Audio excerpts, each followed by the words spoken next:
broadcast over Lunenburg Public Access, and will be available on YouTube for viewing later, as well as playing on the local access channels. I will also just let people know that what we're anticipating doing tonight is hearing from the Department of Public Works on the detail related to their budget requests. And following that, we'll hear from the public schools. There are cookies and I gotta say it in case anybody hasn't had a chance to go get, something. We don't want any leftovers, although if there are, well, see, the Department of Public Works will be leaving before the meeting's over, so I can't just ask them to grab everything and take it with them, so. But anyway, help yourselves. As we go through the budget presentations, just to let folks know, if you do have a question, you want to, you're welcome to be recognized and address any question through the chair to the department head who's doing the presentation. Also just want to let folks know, and actually just get a quick count. Did everybody get the email regarding Tuesday night's presentation of the audit? Yes. And I can't remember, I think I might have just had 3 yeses. Because you Yep. and me, and I wasn't you weren't available, you weren't available. All right, so, and then we don't know. So I'll just go ahead and leave it, I did post it today in case we ended up with a quorum at the Board of Selectmen meeting on Tuesday night. Next Thursday is going to be the final night of the budget presentations. We'll hear from the public access. We'll also hear from the financial advisor on the debt service, just to address some questions that the committee has had over time about, why are we putting money here? Should we be paying down the debt sooner? What's the benefit of handling the investment things that we're trying to do, or the future liability things that we're trying to do now, as opposed to using the money differently. And then we'll go over the general government, I think we already did the land use director, I think we did that the first week. And then any other moneyed articles. I do understand that there's a lot of articles for the, or warrant articles for the town meeting on the 28th of March. We anticipate starting this meeting at 6:30 instead of 7, so we can take a shot at getting through all of the close to 40 warrant articles that evidently are going to be appearing on the warrant. With that said, I guess I will ask if there's any comment from anyone on the committee. Nope. No. Okay. Before I go to public comment, the other thing I will point out, or just clarify, is that when we do hear the school's budget, as the line items are gone through, I will be recusing myself as a potential conflict of interest, because I work for an educational collaborative that is overseen by 11 school districts in the region. I'm considered an employee of all of those districts, so can't speak to any of the line items that are in the school budget. After that, I'll come back to it, but John Henshaw will chair the meeting during that portion of the presentations tonight. With that, then, do we have any public comment from anybody in the public? Carl, it's early.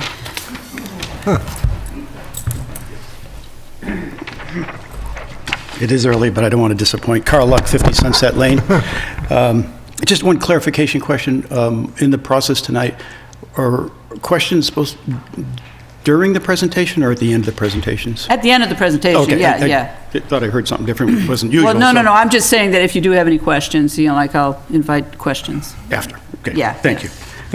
I have concerns about the town budget preparation and review process. Every year, for at least the past 10 years, the Sewer Commission's first step in the budget process is to get the year-to-date actuals for each of the budgeted line items. This is a critical input to move forward to establish a new budget, taking into account how we are doing against the prior year's plan, so we can learn and improve the line item allocations and accuracy of the following year's plan. This has served us very well and continues to do so. At the town level, however, I have yet to see the year-to-date actual or the prior year's actual, so it is very difficult to know exactly where each department's budget was actually spent, or what is being requested is actually needed.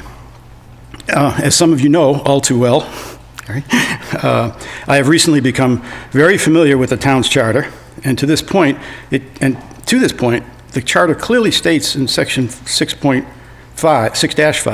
that the budget, I quote, "The proposed budget shall be arranged to show the actual and estimated incomes and expenditures for the previous, current, and ensuing fiscal years." Perhaps this information is available to the Finance Committee, in which case perhaps you or the town manager could make copies available, to the public before the review and the hearing process is complete.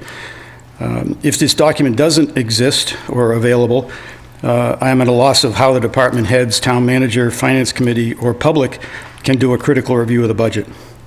As you can imagine, I have quite a bit of historical information in my file, and did find such a document from October of 2015 that the finance director, thank you, had produced. It was a report on each account line item in the budget, and included the appropriation amount, any line item transfers, and the year-to-date expenditures. It was very enlightening. Is this report available, or a similar one, and how can we get a copy? And this all goes not just to the town budget, but even more so to the school budget, which is 70% of what we spend. So I'm wondering how and when we get the actuals. Okay, thank you.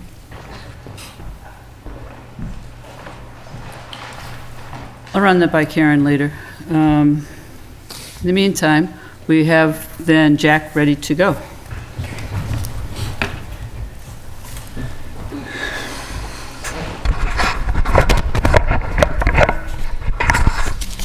Madam Chairman, members of the Finance Committee, school folks that I didn't expect to be here, but thank you very much. I know you're there with bated breath. You came early just to see this, so thanks a lot. Don't forget there's cookies here.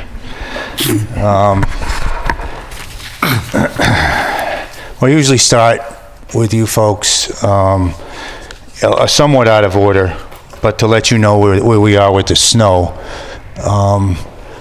And this year is not as bad as some. Right now we have $63,000. We're $63,000 in the red. We've got about a 7-year history here that shows you where it could be or how bad it could be. It's not too bad. Take this now as an estimate because, as you know, it's only March. And as some of you well know, it can snow like heck in March and well into April. But all we can do is give you the numbers we have to date. And unless something extraordinary happens, I expect we'll be right around there. I mean, if you watch the jet stream and you look what's happening, we got into that pattern of snow, ice, rain, and that's the way it is with weather. You got to watch a jet stream, you get in that pattern, and that's what you're going to be in. So that whole thing about, wait a minute, the weather will change is really, that's not all that accurate. At the table here with me tonight, hovered around the cookies. Oh, Sam, let's go to that graph. Yeah, thank you. She's like radar. The MASH, like radar, always one step ahead. This just shows you where we are. Of course, we're in 2019 and how, 2016 was the only time we really hit it, where we're most always in the red. And this year, as you can see, it averages out to about 180,000 in the red, but this year is not too bad. So we'll take it. But now I'd like to just talk to you about these folks here at the table. As I said, hovering around the cookies. And what you see here is my entire staff, everyone, nobody's missing. So when we talk about snow and ice and going through the night and what people are doing what for you, it's these people right here. All 5 of them. So if and when I come to you, or folks say, oh, you don't have enough help, you're understaffed, I think it's a pretty clear example of the folks that are down there. And I'll tell you, I always tell these guys, and I'll tell you, I'd rather have 2 or 3 really good guys than 12 people that are just putting in their time. So I'd take these guys over anyone right now. I mean, it'd be wonderful to fill some of the slots, but people just aren't out there. They just aren't out there. I think you see that in your day-to-day life. You try to get a plumber, electrician, everybody, same thing. The help's just not out there. But, you know, consider this when I said snow, ice, rain, that's the kind of winter it's been. 7 days a week, night and day, through the winter season, they're on call. Can't really make any plans, can't do much of anything. They'll come into work, say, for 7 o'clock on a Tuesday. The storm starts to blow up on Tuesday. You know, they're out treating the roads, and they're out plowing the roads, and then Tuesday goes into Wednesday morning. We're still plowing. This is not unusual at all to go through the night. Seems every storm we go through the night. And they're tired, just as you would be. And then we get things cleaned up around, 3, 4 o'clock. They stagger home, the sun comes out, isn't that great? The double-edged sword, it melts everything, and they're home for about 2 hours. The sun goes down at 4:30 and everything turns to ice, and the police give us another call and we're back at it throughout the night. So I don't say that for any expectation of praise or a slap on the back, but I think, I'd be remiss if I didn't, introduce them. I can't go all the way through, I forget their names, but I just want to bring that to your attention. And while we're on the personnel situation here, this is our organizational chart. Excuse me, I can't see that even from here. And I bring this to you because this is the way the DPW was intended to be when it was formed in 2001. It has a director, of course, the administrative assistant, and then a mid-management line. And under the mid-management line, we've got the business manager, who actually is part of the organization. She's not here, so I apologize for not including her.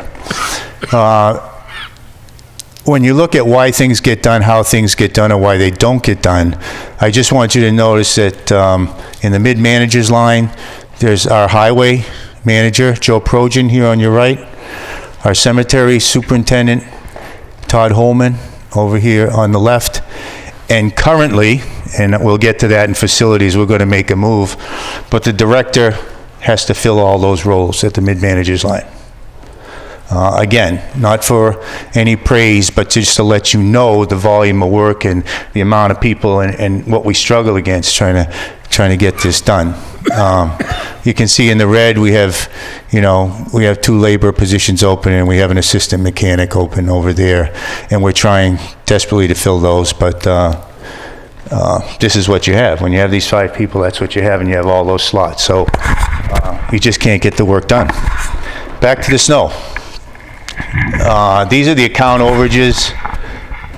Might be helpful to you as a FinCom, obviously. We go back to 213. No, Sam, the other snow overages, please. There you go. As you can see, overtime. Now that's these fellas that work. The overtime is traditionally the lowest expense in the whole operation. And that whole operation can run hundreds and hundreds of thousands of dollars, and sometimes a couple of $100,000 over. But historically and yearly, the lowest expense is staff. The supply line, salt, repairs, steel, that's always quite high. But the point I'm trying to make is that's how we got to the 63, and point out that the 13, our people, our staff, our best resource, make the least amount of money. And since it's a FinCom and will remain on the money, a lot of what I hear and in a kind way, and sometimes maybe not so much so, but at least in a curious way is, geez, I pay my taxes. Everybody, if somebody's having a tough day or, the storm is not what they like either, I pay my taxes, why can't I do this? Or it's not even done as a, in a negative. I pay my taxes. Well, I just want you to understand that we have an average tax bill. Now, there's a lot of flexibility here because we have 18's tax bill, the average in 19, obviously we don't have. And I'm not going to talk to education or debt exclusion or general government or anything. But in the average tax bill in Lunenburg, average now, the average home pays about $340, $350 a household a year for public work services.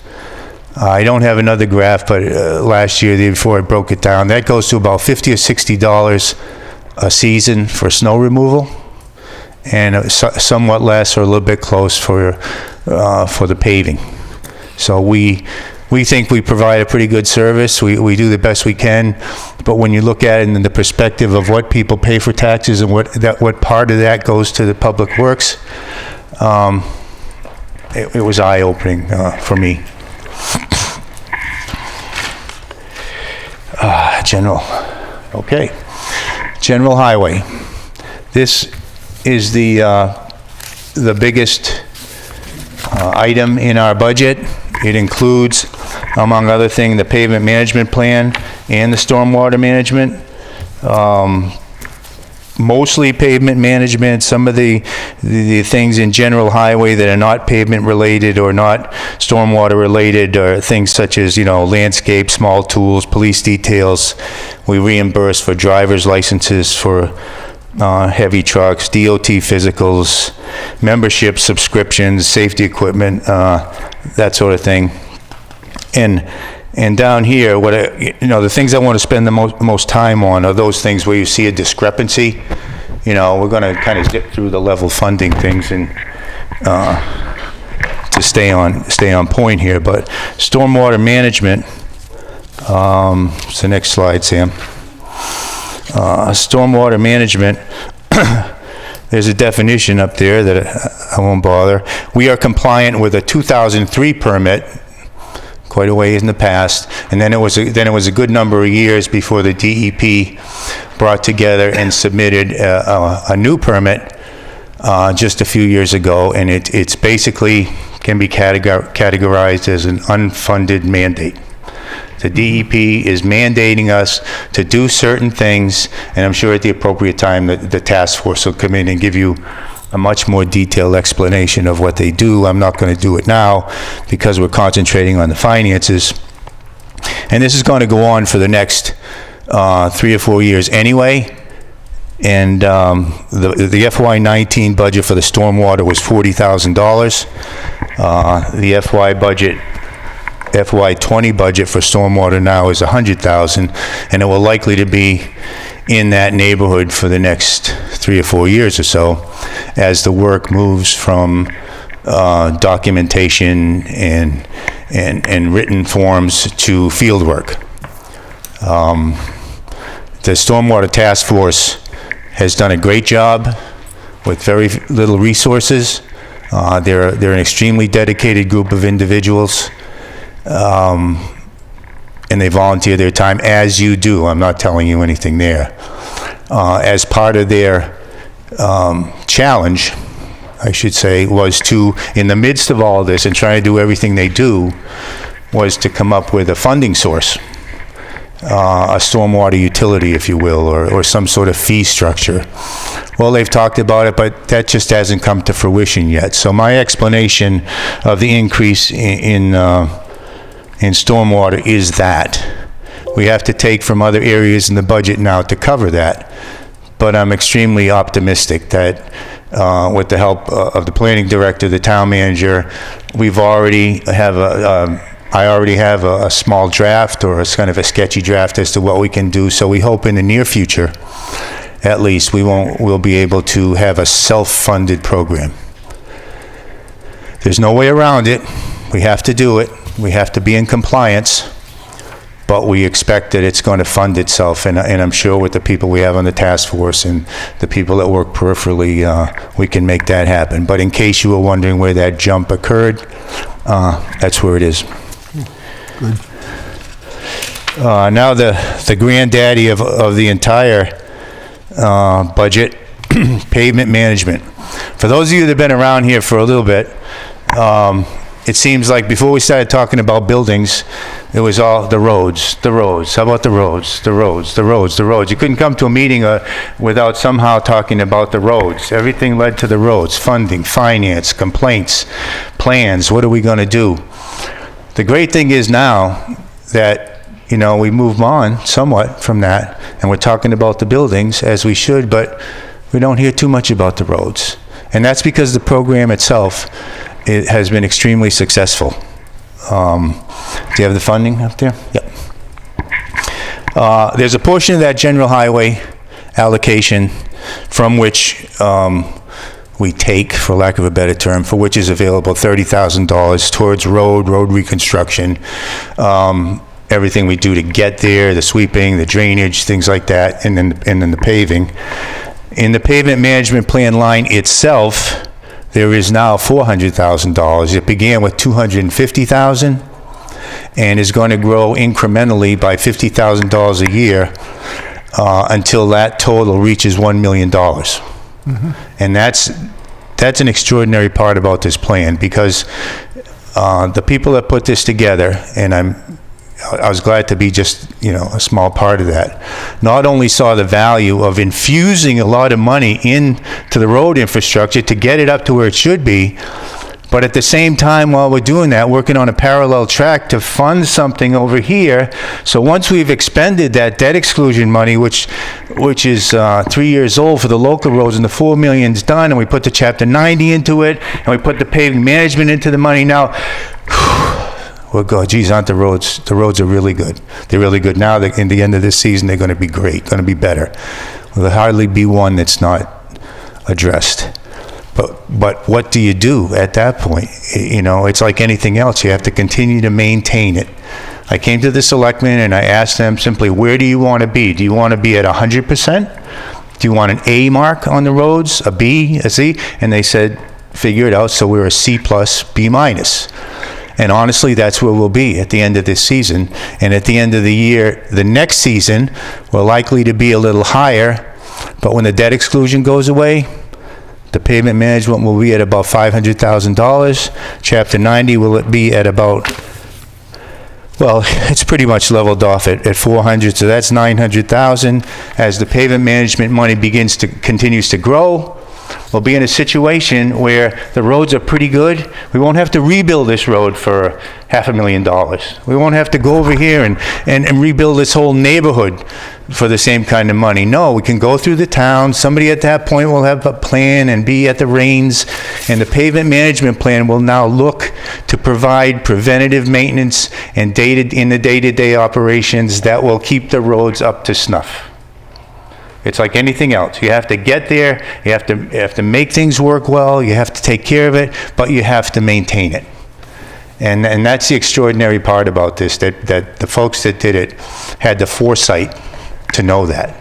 They had the foresight, and the folks in town were kind enough to vote for the debt exclusion because they knew with the money we had, we weren't ever going to get to those local roads, because the whole plan is built upon, you know, traffic and not volume of traffic and use, and not just which road is worse. You see other communities now, and not to pick on them all, but you know, there's this groundswell, my road's terrible. So they go over here and they pave this road because it's terrible. Then whoever raises the most hell with the city, go over to pave this road. You have to have a plan.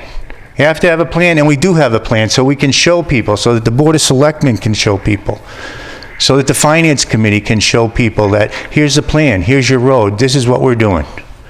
This is what's going to happen. And you know, for the most part, that satisfies people. Not everybody can be first, and yeah, somebody's going to be last. But you know, the good thing about roads and infrastructure is they see, I'm not going to tell you they don't mind spending their money, but they can see it, they drive on it, it's something they can touch, they can grab, they can fall on it, they can run their car on it. It's like signs, you can see it. There's something you can see there that I paid for this. You know, and I think that's helpful to us too. So we're doing about $1.5 million to $2 million worth of paving a year now with these people who oversee it. I mean, PJ Keating's is our vendor at this point, but there's all preparation work, there's cleanup work. Frankly, I don't know how it's all getting done, but it's getting done, and it's getting done well. Kudos to them. Kudos to everybody involved. And we're going to blast right out in April. If any of you have been up Lancaster Ave in the recent couple of days, it's terrible. It just disappeared over the winter. So the first thing we're going to do is run a leveler course up Lancaster Ave and take care of that. And maybe part of Page and Burridge. And you say, well, that's not on the plan. Why are we going to do that? We're going to do that because that has taken the place of our pothole situation. You see, I can go to Keating's and get a load of blacktop for $50 a ton and put 2 or 3 guys out there for a week and do a half-ass fix that isn't going to stay, no matter how dedicated we are to do it. Or I can pay the same amount for the blacktop, and with that $50 per ton or whatever it is comes an 8-man crew on the paver, 2 roller operators, and as many trucks as they need. So you tell me, what's the best investment?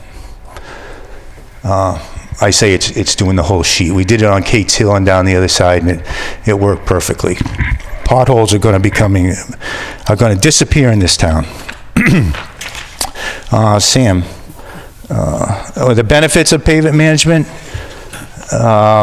Well, I just kind of told you those, but obviously it provides a safer, comfortable ride, through the town.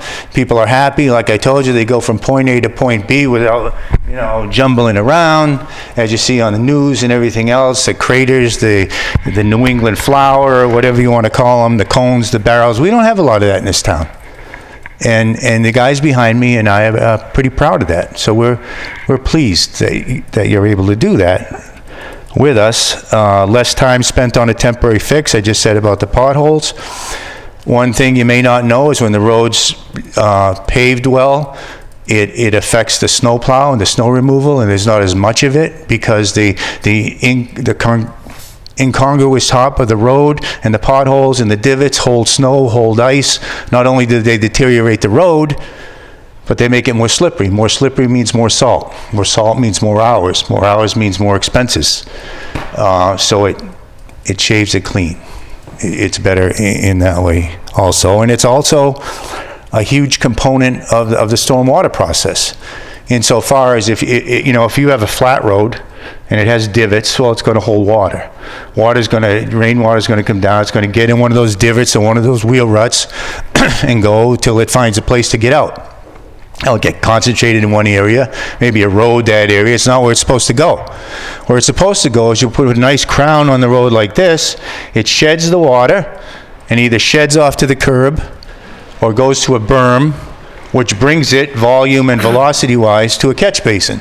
So just paving the road alone, not just paving, but paving the road alone is an important a component as any drainage structure we put in.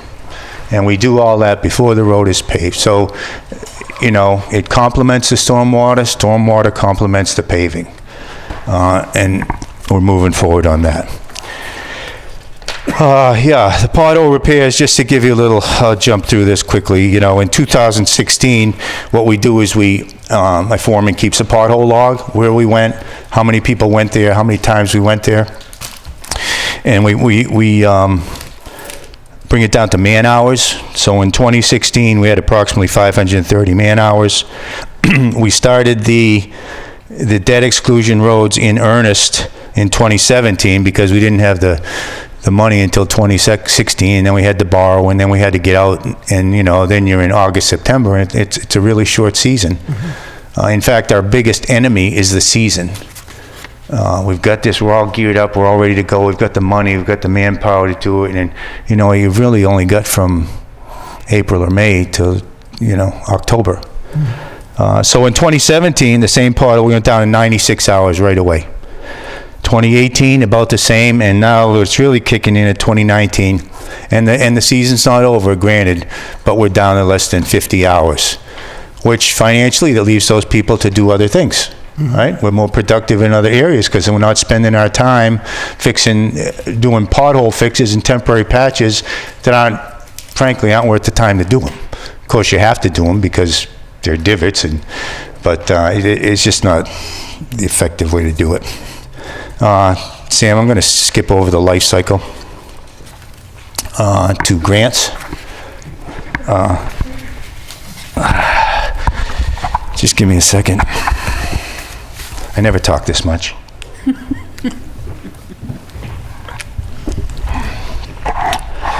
This is something I put together for you because of its financial component.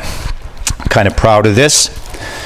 With no specific timeline, these are grants that I, and with the help of the town manager, whoever at the time, and a consultant, we were able to get over $1 million for Route 13, if you remember the rebuilding from 2A to the Leominster line, for the price of engineering. We also put sewer in and served those people. That was a PWED grant. The Whalum Road intersection, I don't know if you remember that, but all the accidents that happened there, that was a mere $45,000. Summer Street, of course, is what we're most proud of, what I'm most proud of, and that job right now is at $9 million. It might go higher, but it took 20 years to get it, but it's something that the town doesn't have to pay for, and it's going to be absolutely fantastic at the end of this season and next season. Then I got money to do Route 13 from 2A to the Townsend line. That was just done last season. That was a cool $1 million. A couple of Maya grants at $10,000, which added up to 20. And then recently just awarded money from Mass DOT to rebuild the Pleasant Street Bridge. I don't know if you heard about that. That's a highly competitive grant. Had a lot of good help from the engineer. What we have to do in all these situations is just keep bird dogging it, pushing. So pretty happy that in my tenure here, I've gotten to the town over $11 million. More to come, I hope, but maybe time just runs out. Town Highway Garage. We're going to zip through some of these. You see this is level funded. Town Highway Garage, old building description. I guess it'll always be the Highway Garage. It's actually, I like to call it the DPW facility. Okay? Sounds better to me. This is stuff for, just odds and ends in the office, pens, pencils, paper. I don't know if water's in there or not, mats on the floor, postage, things like that. So that's level funded. Highway labor includes the salaries and the longevity pay, on-call stipends. By union rules, I evaluate each person and they get a grade, so it includes that money. It's all the compensation for everyone. See, so many of them. For everyone in the department, excluding the facilities manager and the cemetery superintendent, who it'll come up later how they get paid. We would like to, twist Karen's arm and get all the salaries into the salaries, but somehow she's resistant to that. She's busy. She's learned to ignore me. Yeah, that's about the best thing people can do, I guess. The difference in the money here, I'm not going to go person for person, but we did add an assistant mechanic position, and we had 2 people retire, and 1 person left to be a Harley Davidson mechanic in Florida. So those were people that were kind of high up on the pay scale. So when we put into the budget and hope to fill those positions, obviously we don't fill those positions at that level. We fill the positions at an entry level. So, if you're interested in this, we can go over it. I don't want to get into that, in the weeds of that detail at this particular time. But that's the difference in the in the numbers there. Briefly, the mechanic assistant, why and how, and something you don't add people lightly, because to me, if you're going to add people at all, you have to look at public safety, you'll have to look at firemen, you have to make sure we have enough policemen. And that's not to be self-deprecating, but really, I mean that's the way it is. Would you rather have an extra plow driver, which you can probably hire somebody, or would you rather have an extra EMT? And I think everybody understands that you have to focus on public safety officials first. But we found that the public safety component of the mechanic's assistant position was right up there with the police and fire as well, because those are the folks sometimes, or the DPW trucks, that get left. Something has to get left. There's just too many. It's every motorized vehicle, DPW, school, police, fire, every weed whacker, every sump pump, everything that has a motor, lawnmowers is done at the DPW, is repaired, serviced at the DPW. And historically, there's always been 2 people, but I don't know, everything seems like 5 or 6 years ago, it was probably 10 or 12, but when someone retired, the thought at the time, because things were tough, was, well, we'll just try to get along with one person. And, that didn't work, hasn't worked. And so, we're hoping that this will be acceptable to the decision makers and the people at the town, at town meeting. I'm not going to go through all this, it's too tedious, but, the mechanic, when he goes on vacation, there's nobody. When he gets sick, there's nobody. If he has a personal, issue, there's nobody. It's not a situation where, I can't turn a wrench to save my life, so I can't hop in there and do it. It's a skill. So we need a backup there.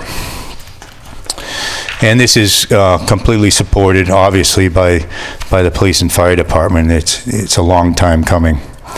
Traffic signs and devices. This is the big expense out of this is line painting, the stripes in the roads. There are some signs, and to a lesser degree, the stop signs, the signs that kids steal and put in their dorm rooms, all those signs, the signs that people hit, the signs that get faded or get graffitied out, have to be replaced. We do have a sign inventory, so every time we replace a sign, we know where it was. Well, we know where it was because it's missing, obviously, but the type of sign, and it has to subscribe to TCD standards, that's Mass Uniform Traffic Control Devices, and we replace it to how reflective they are, the size they are, the height, the placement. But as I said, typically it's mostly the line painting, and one thing we're going to have to look at as a town and the finance and you folks is that once we do finish Summer Street, that's going to be a significant amount of painting somewhere down the road. I mean, paint fades and plastic fades, and so somewhere down the road, that whole stretch from Leominster to Fitchburg is going to have to be redone. So we're not at all talking about putting it in this year's budget, but maybe for those that are going to be here 2 or 3 years down the road, I can tell you that's going to have to be an added expense.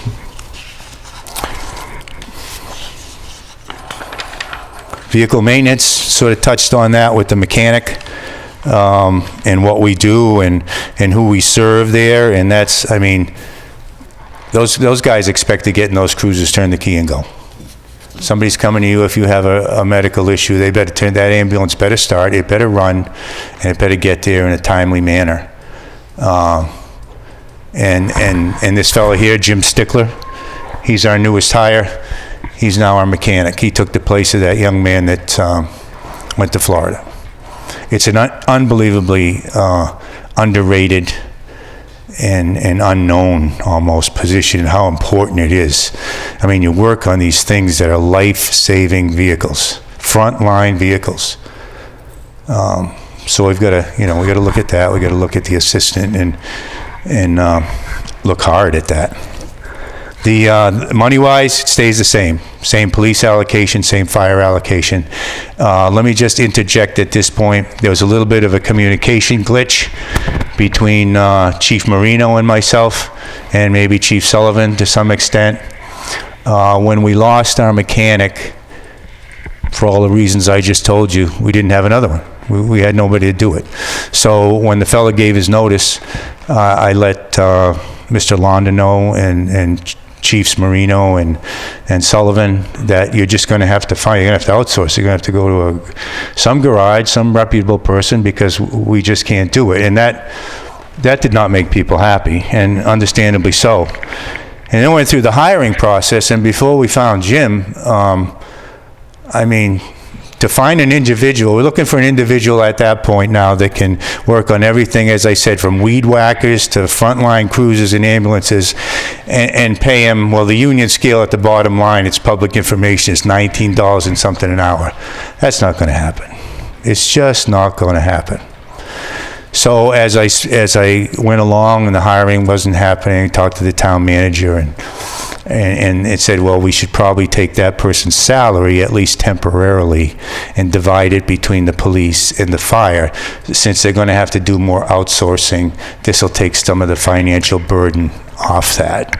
Now, this budget is very fluid. I was working on it, at 4 o'clock this afternoon. And after some conferencing, and we decided we're just going to put a better effort into finding somebody, do the outsourcing if we have to, but strive to get that done in-house for a lot of really good reasons that I'm not going to spend time telling you about. But you have to have control over those vehicles. Jim will tell you, you just can't let, and no disrespect to Jiffy Lube, but I don't know if I want a cruiser coming after me that just got out of Jiffy Lube. So there's your vehicle maintenance. Cemetery.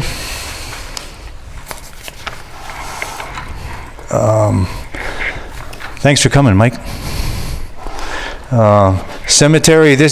All that's in the cemetery line is that's Todd Holman. All that's there is his compensation package. That's all that's in there. Longevity pay, overtime, evaluations, his salary, his uniform allowance. That's simply what it is. Not this year, but I made a promise to the cemetery commission and spoke to the town. Sometime between this year and this process next year, we're going to look very hard at putting some money, if there's available money, into a maintenance line there, and following the mass bylaws as to what can happen in the cemetery. Because since we're in charge of the maintenance, and Todd does it, primarily, any support he gets from us has to be funded through us. And there's not a dedicated line, and that's probably going to have to change. But for 2020, it's not going to change. And the number you see changing is because of contractual agreements and raises in uniform allowance and evaluations. Tree removal. It's primarily outsourced. That stayed the same. I mean, we could use a lot more money in trees, but I will tell you this. We had a hazardous tree survey done, so we're aware of where the trees are. The unfortunate thing is we can't do a preemptive strike because there are so many that people are so concerned about in their yards that these are the people you have to serve first. And say what you will about Unitil, and I know that, none of us enjoy paying such hefty electric bills, but they certainly got the message after the ice storm of 2008, and they have done what I consider a really, really good job in trimming. Now, they're a little rough sometimes, but they ironed out, going to people's homes, making sure people wanted or didn't want the trees cut that were outside the right of way. But they have taken a huge burden off my department and off me I'm actually the tree warden also. And, the liability of trees, if you don't address them, it's sort of like a pothole. If somebody brings it to your attention and you say, not gonna, well, then you put the town at risk. If somebody brings to your attention that the tree is dangerous, and then God forbid, something happens between the tree and the people in the house or a car or something, the liability for the town is just extraordinary. Thus, the hazardous tree survey, so at least we've identified them. And if somebody looked at our track record for going after these kinds of things, I think we could make a good case that we do what we can with the funds available. But in terms of Unitil, I mean, we could never do the work in years and years that they've done in the past few years. Okay. I have to look and see where I am. The park, park people,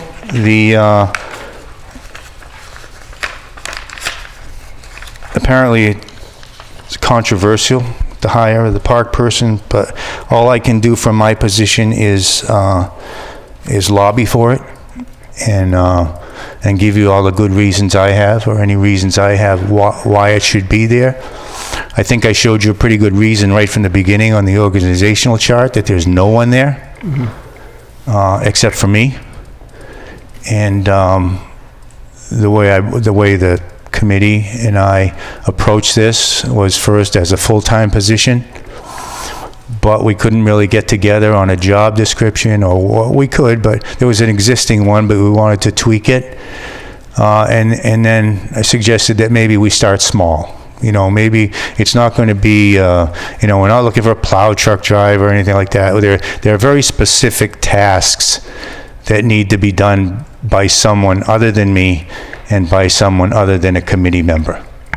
And just basically those have to oversee the staff at the town beach and make sure that the policies that the commission dictate are enforced. Organize and coordinate a community recreation program. We'd like to expand that. You talk to sports leagues, little leagues, and young adults, and work with the park commission to determine what programs we should establish. Don't be stagnant. How should we expand this? We have 3 or 4 baseball fields, and nothing against baseball. Loved it as a kid, but there are other things now. There's lacrosse. There's, not that there always wasn't field hockey, but there's lacrosse, soccer is bigger, and all that now. So some thinking and some planning about that, and space. Oversee the scheduling of the town recreational facilities. That's huge. Getting Little League scheduled, getting the Phillies scheduled, getting the school in there and scheduled. Those fields are busy all the time. Somebody shows up, oh, he's got the field. Oh, why can't I have the field? That's huge. If you have a child, you understand that better. But there's some real organization, and that all happens in a short period of time. And that's been done part-time by me and part-time by members of the Park Commission. Answering questions of the general public and then putting those answers into action. And then billing. Little League sends in a check, or didn't send in a check, or where did the check end up? Did they send it? Do we have to trace the check? This is all necessary work before we even get into, things like changing fields and whatnot. There's some real nuts and bolts things that have to be done, and that's why I lobbied for this position. The turf and track field, the Park Commission turned that over formally last year. I don't know if you knew that, but to the school department, where, my opinion, though I didn't have a vote, is where it belongs. It's on the school campus. And we don't have the resources to maintain such an enormous facility. And I'm not saying that the school has money to throw away, but this is where it should be. So the 20 you see there, the 72, the 92, the difference in the funding is that $20,000 a year position. Public buildings, very simple. Utilities, gas, lights, everything just like your home. All the utilities in the public buildings.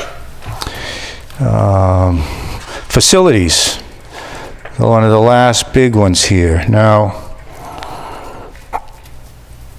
as I said, we don't talk about roads so much, but we sure as hell talk about buildings. Building reuse. Are we going to move here? Are we going to move there? Should this be that? Should that be this? These guys behind me and myself, we have a vote, but It doesn't matter to us. We have no dog in that fight. Our mission is to keep these buildings as well maintained as possible, and that's what we do. We lost just a tremendous guy to retirement, Jim Bro. I think most of you know him. I got to tell you, not that these guys aren't great behind me, but when he worked for 19 years, one of the greatest guys and one of the most dedicated people that I've worked with ever, not just in Lunenburg. And we lost him, and we wish him well. Now, Kit Walker, right here, was sort of, Batman and Robin, which is not to understate what Kit knows, because he is amazing resource for all sorts of HVAC, building, electrical, carpentry, all those things. So we're blessed to have another good person just to, step up. We're not going to find another Jimmy Bro. So with the support of the town manager, we're looking at moving Kit to what was Jim's position. That's why I didn't mention it in the organizational chart, because it's not done yet. We certainly need somebody in that. And we're going to do more outsourcing, because as much as Kit knows about this, that, and the other thing, he doesn't have all the licenses. He can't do it all, and one person can't. So it's going to be in, he'll always be available to the senior center to move tables and do some other things that people like him to do, but he'll be overseeing some of these subcontractors. And additionally, with the money that we save with the transferring of salaries, we propose to hire an organization as, for lack of a better term, a project manager to assist the town. And their duties will include, but certainly aren't limited to, they'll perform reviews, inspections, they'll update the conditions to existing buildings. So they'll have to come in and immerse themselves, take on the Vertex report and look and see, okay, what's got to be done? A survey. This is what we have. This is the life expectancy. This is how long, well, the life expectancy, you can plan to replace that on such and such a year.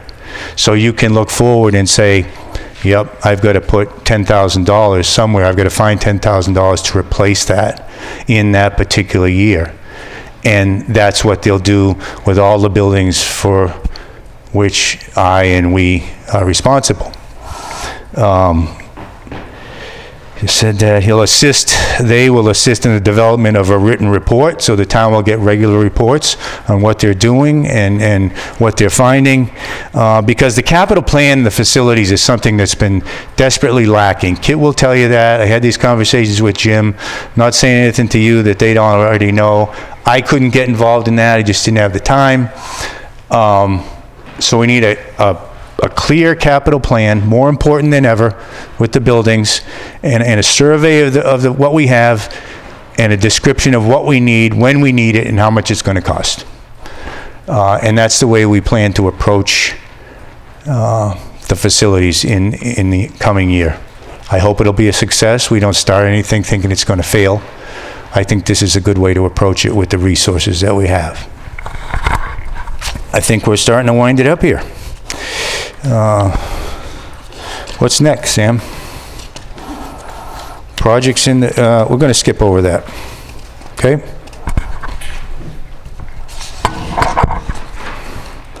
The last thing you have on your sheet is recycling.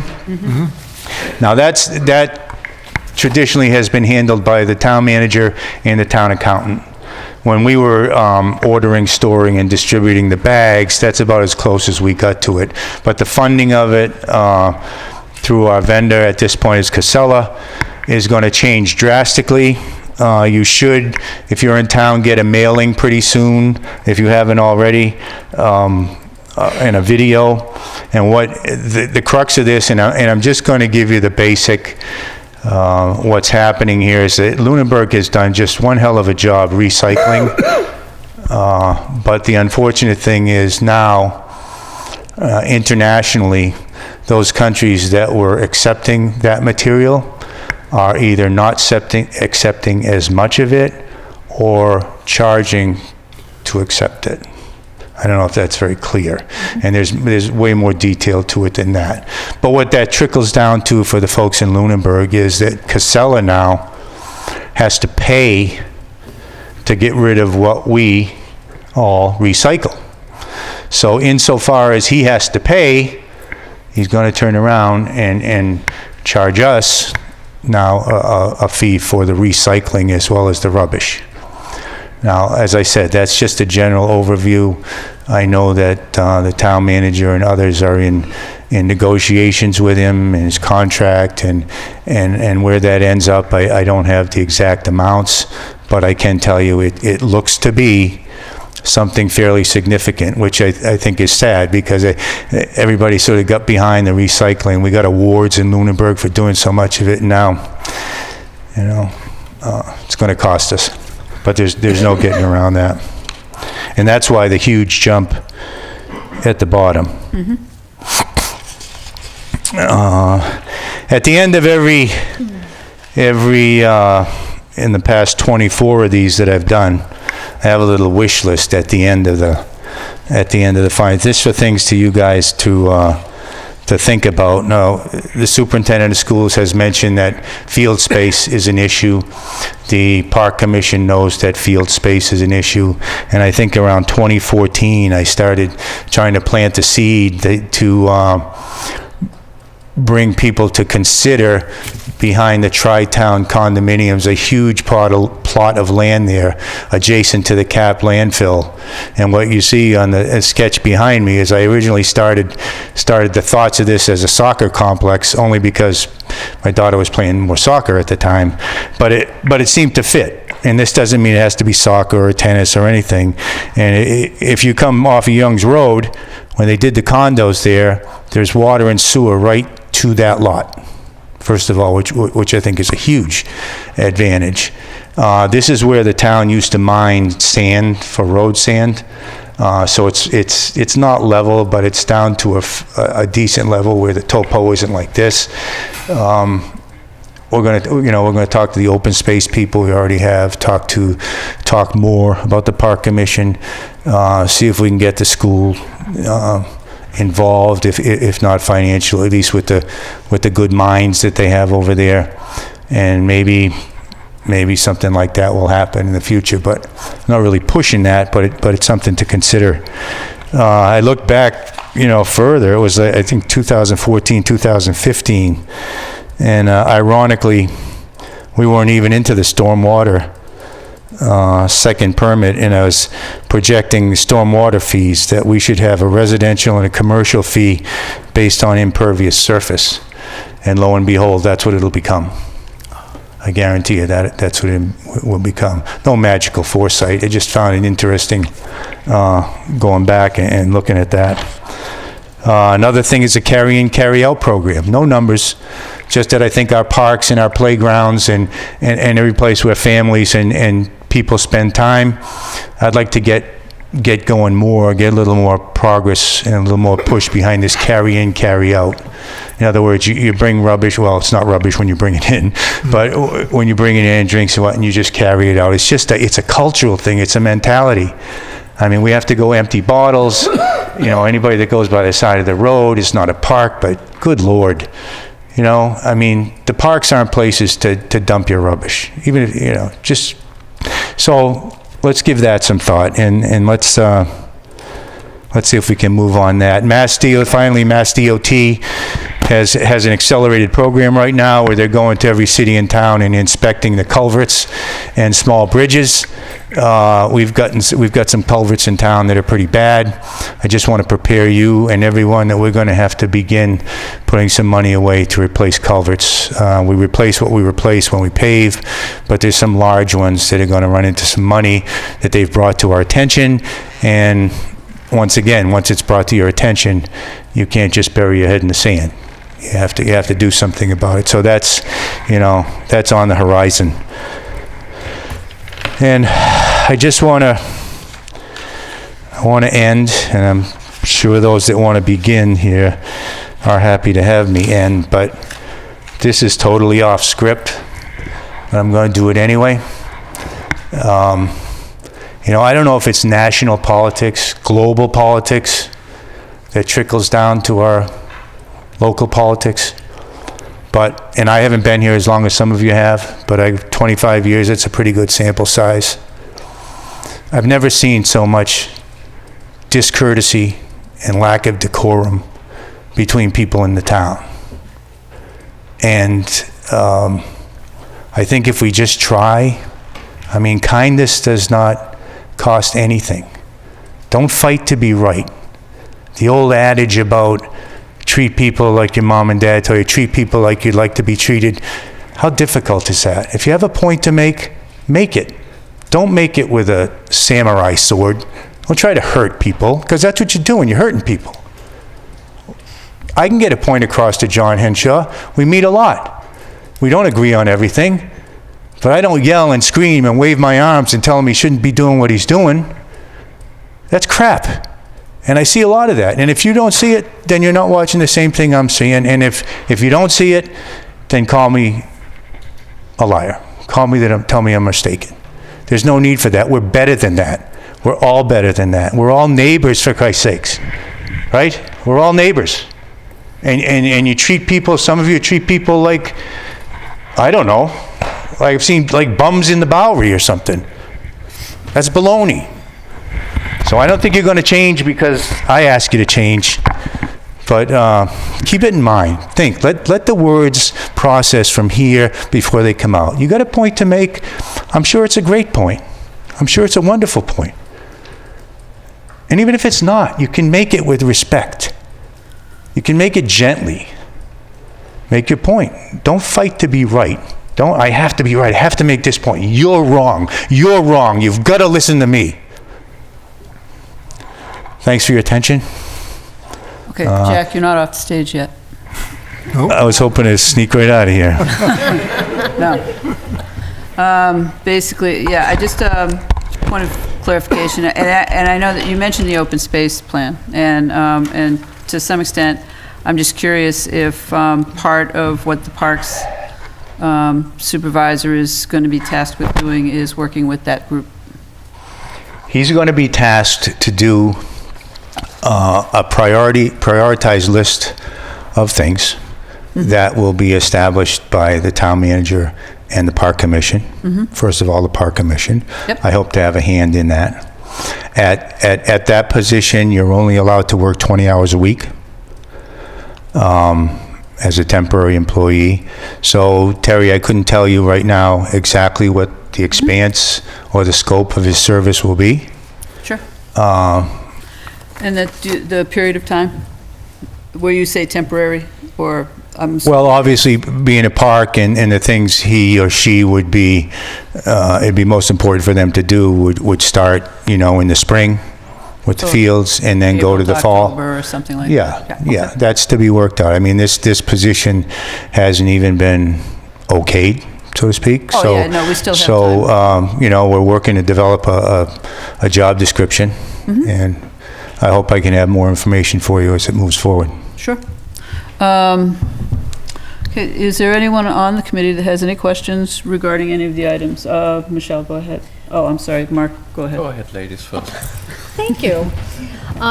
So along with that position for the parks, is there any possible increase to revenue by better management of the parks by getting fees, not only just collected, but being able to bill fees? Short answer, yes. To expand that slightly is that the park commission that we have now and have had for the last few years have been very aggressive and very dedicated and have actually made some progress. The well-intentioned people of the past had less of an interest and didn't get as much done. So fees either weren't charged or weren't charged enough. The beach is a perfect example of that. Those folks were working over there for $7 an hour or something, so we had to get the staff up, and on a parallel track, had to raise the fees, which I don't think have ever been raised.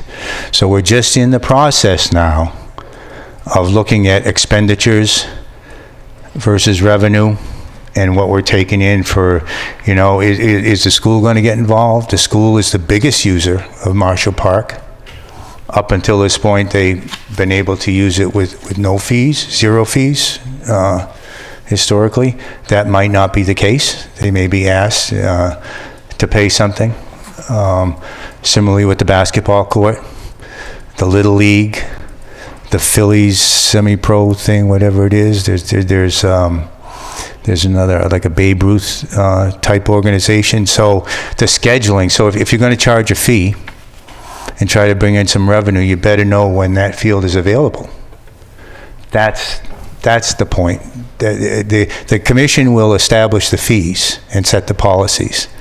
But at least one thing that this person will do is the scheduling, to make sure that the windows that are open for the school, our Little League is going to get those windows, and then we can charge them per person, per hour, per game, however the commission, which in their responsibility, chooses to do it.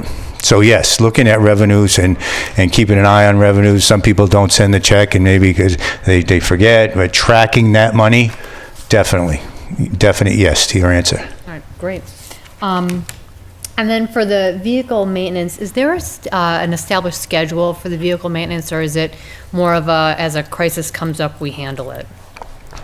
We instituted a software, very elementary software package down there that tracks everything we do on every vehicle, the parts we use for reference for the next time, the size filter, what we do, the mileage or the hours as it may be on the equipment.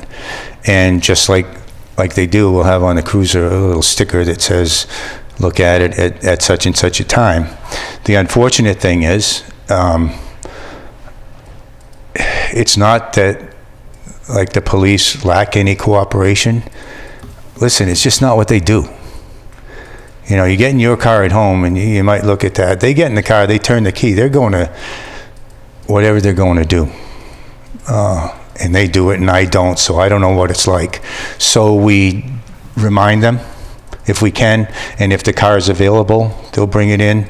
So that kind of messes up the schedule. The fire, a little more dedicated to the schedule because their fire trucks, even though they're equally or more important, aren't out on a daily basis.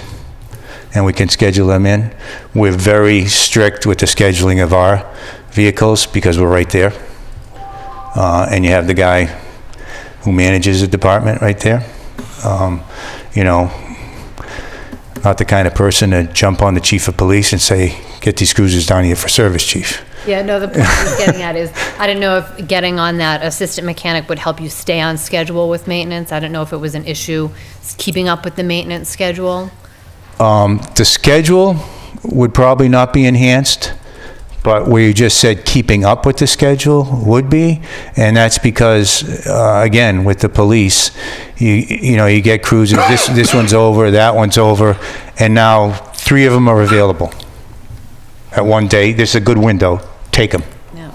Use them now because we need them tomorrow. One's going to the academy, one's going this. So you got to blast those in no matter what you're doing, and that's at least one reason why you need that second person. So would it keep you on a strict schedule? No more than yes, but would it help you achieve what you needed to achieve on a monthly or a quarterly basis? Absolutely. Okay. I think just one more question. The position, that outsourced position, that's a sort of project manager type of position. The which one? Talking about the outsourced project management Yes. type of position. Yes. Is that a permanent position, or is that just a temporary 5-year position? That's not a town employee. Sorry if I didn't describe that. That'd be a private organization. For how long are you thinking? Well, I don't know. We've done it one way. I mean, it wasn't until 4 or 5 years ago we took over the responsibility of the buildings. There was never anyone. And maybe that's why the buildings are the way they were. But we think right now, because of the availability of people in the workforce and what they would demand, in a kind sense, and what the union, which is our scale, is willing to pay them, we can't make up that gap. So we're going to subcontract that to an organization that does it professionally, has a whole stable of people. And so we're going to begin that. I'm hoping, I'm optimistic it'll work, because I don't think the gap between what we can afford to pay people and what people that can do all of this will ever close significantly enough for us to get a person in-house that can do that. Maybe so. I'd rather have an employee. But then again, you call somebody and you outsource, they're there. Or they've got somebody that's there. They don't have 2 weeks vacation. They don't have this, they don't have that. You pick up the phone, you're working on an a la carte menu, and they're there for you. So the longevity of it, I guess, would be to be determined. Mark? Thank you. Check, quick question. An average snow day, how much does it cost us? See, I'm going to be a wise guy and tell you there's no average. Yeah. Okay, because there isn't, and every storm is different, and I'll tell you why.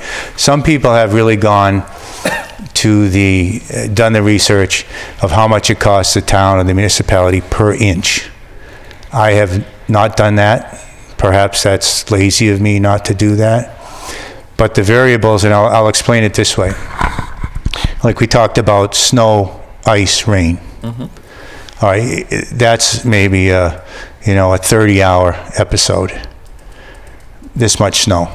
It's the ice that kills you. On the other hand, you get 6 or 8 inches of snow, you plow it, you salt it, you're done. So it's the duration, because the duration, obviously it's more time for the subcontractors, it's more your overtime,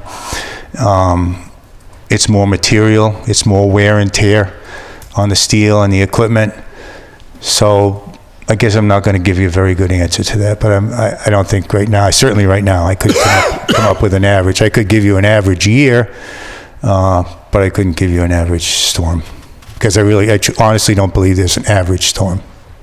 Okay. Too many variables. Okay, good. John?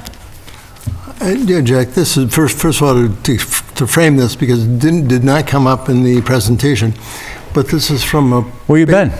I thought you were going to come down and meet with us. Yeah, I was going to, but... Oh, you're slacking. You're slacking, exactly. Yeah, okay. I've been dealing with it. Okay. It's a lame excuse. But I know, you were sick. I know you were and sick. I didn't I'm want sorry. Didn't want to infect you. Okay. But I'm hoping to get together with you early next week. Welcome anytime. Anyway, You know that. in a previous conversation we had, you talked to me about the fact that you were fiddling around with you were changing the mixture of sand and salt you were putting on the roads.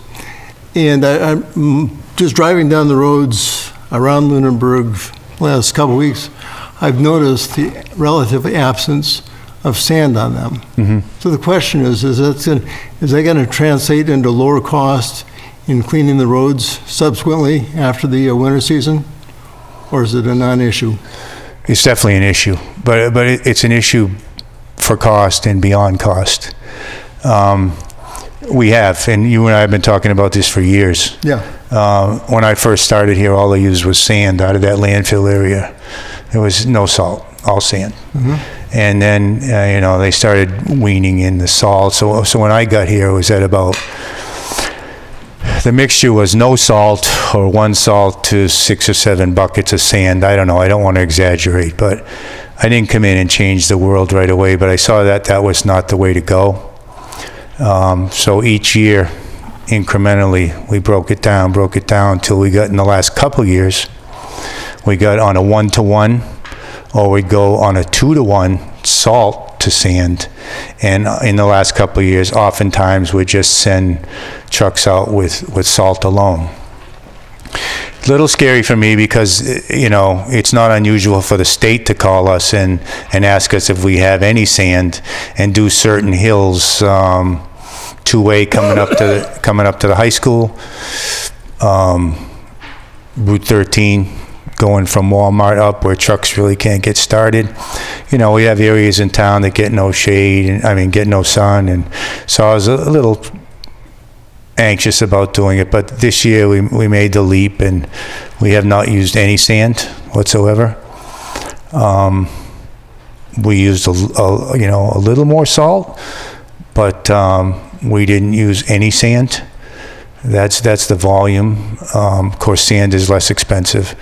But to the point of your question, it'll make a huge difference, because as you saw, I think you'd be hard put to find a grain of sand other than that's blown off the roadway. So it's going to decrease the sweeping time.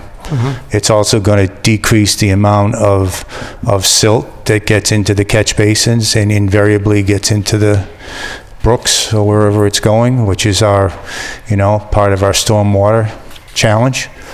And also the cleaning of the catch basins, because the salt, even though it is not the panacea, because at some point we can have a discussion about how Mass Highway uses so much of it, and it does get into wells. So salt isn't the panacea for everything, but at least at this point, we're going to go forward with straight salt, which won't fill the catch basins either, and we'll be able to clean more. And hoping next year to go even to what's a green material, that where the salt is treated with a calcium or the chemicals that turn it green. And what that does, it lowers the point at which it's active, because right now you get around 20 degrees and the salt it's useless. And you don't want to put sand over ice because it insulates it. So for a lot of those reasons, and a long answer to a short question, yeah, we've gone from this much sand to zero sand. Okay. And hopefully for all the right reasons. And just one more question, unrelated to that. I was tracking your spreadsheet for your budget, and the custodian and MTC maintenance salaries, I think under facilities and grounds, had been tracking in the mid-40s, and last year it went from 46 budget to 31 actual. No, that's this year so far. But next year it goes to 0. Yep. What's the deal there? What's the deal there? Okay. Remember I said we had two people in facilities management. Yep. Facilities. We had Jim Bro and this that's gentleman Jim here. Bro to Kip. Okay. Okay, that's Jim what I Bro thought. retired at a high level of pay, and we boosted our other person up, changes his pay grade, and then so what's left there is the money we're using towards that subcontractor planner, and so it zeroes out Goes down here. because there's no other person there. Okay. Thanks. Thank you. Yep. Okay, if there's no other questions from the committee, is there any questions from the floor? If we can be quick, quick question. Thank you, school people, for bearing with me.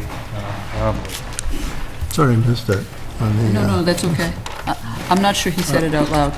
Carl Luck, 50 Really? Sunset Lane. I would've missed it. I guess I guess I don't understand the process, because I thought this was a budget review, and every time somebody wants to ask a question, I get the make it quick. So when are you supposed to ask questions? No, go ahead and ask a question. I'm just looking at how far behind schedule I ended up running us. So I see. that's all. Well, I'm not going to help. But that's the purpose of the review, right? I mean, this is the place to ask questions, isn't it? Or do I? Yeah, have the process wrong? I Okay. invited you to ask, yes. Okay, great.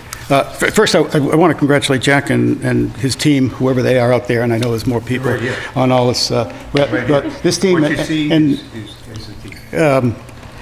this team for sure, but I was more focused on your, the grants. I mean, that's huge, so getting all that grant money in here, and it's not easy, and it's something that takes initiative.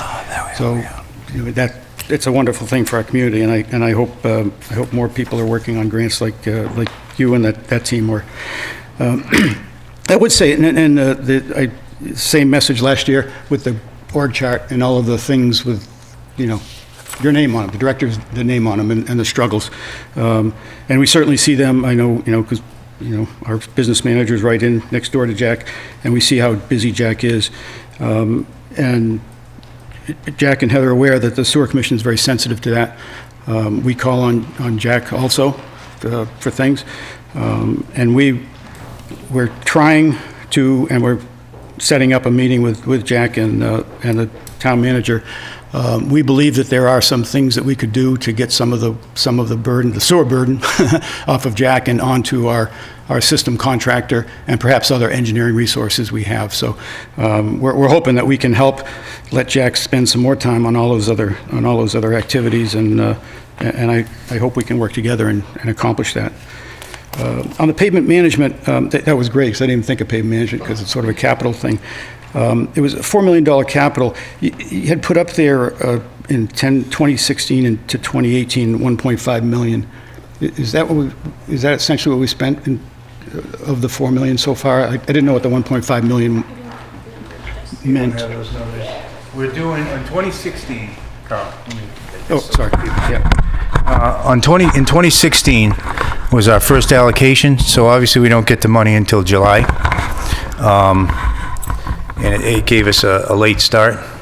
I don't have that slide right in front of me, but I can tell you definitively that that number, 1.5 million, is pretty much what we've done on the full seasons, which would be project year 2017 and project year 2018. So it might have been misrepresented in the slide, but 2016 was sort of a lower year. We probably only spent about 900,000, but on the next 2 years, we're up to about $1.5 million and about $1.7 million in the next year. Oh, okay, so that wasn't the total, that was sort of the... No, that's not the That's sort total, of the because every year kind the of debt rate. exclusion, We're the pretty debt close. exclusion is $4 million, Yeah. $1 million a year. And in just a recent conversation with the town accountant and the town manager, and I didn't say this, but we're not only under budget to finish those roads, but we're ahead of schedule. Wow. So I'm not going to tell you how much money we're going to have left over. That's the cardinal sin, if we have any left over. But just suffices to say, we're ahead of schedule, we're way ahead of schedule, and we're under budget to that point of those roadways on what we anticipated to spend. And of that, just the last one on that, Jack, the 500,000 you put up, are we on track with that? That's the stormwater piece of it? In terms of... 500, oh yeah. For the stormwater piece, yeah. I made a detailed presentation. I think you missed it. I think you guys I were did. away. On the expenditures against that 500,000. And if memory serves me, we've got like 92,000 left. 94? It's on my. Okay, somewhere between like Okay, the high good. 70s and All right. 94 left out Good. of that 500,000. Yeah, and I can go, I didn't know it was in the when we were out of town, so that's, I can go get that presentation. So on the line item budgets, the first thing that jumped out at me is, when I looked at the budget, I said, okay. But then when I look back, almost everything except salaries, and I didn't really look at the salary at all, but almost everything in the line items is literally exactly to the dollar what it was last year and what it was the year before. And in some items, it's the same as it was in 2013 to the dollar. And that just kind of a red flag to me. Is how can every line item be exactly what it was year after year after year? And that's what brought me to, I'd really like to see what the actuals are, because I can't believe the actuals are the same as they are, year after year. I mean, some are like 28,000 for traffics and signs is $28,253 every year. It's just something from a budgeting, and I've done a lot of budgeting in my life, that just catches your eye when it's the same. Never done municipal budgeting yet. I really don't see any difference in Is there a question them. here? Because I know these Yeah, people are waiting on their thing. yeah, there's several questions here.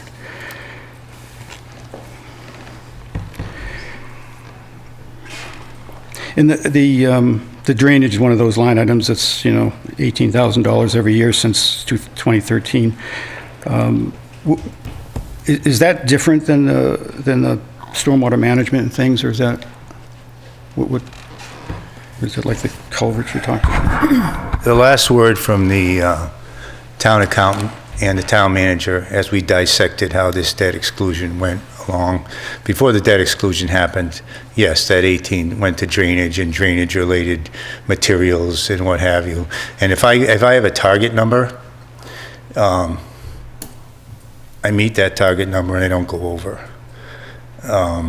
Maybe borrowing a little from this account or that. So this is my 24th, 25th budget. I've never overexpended.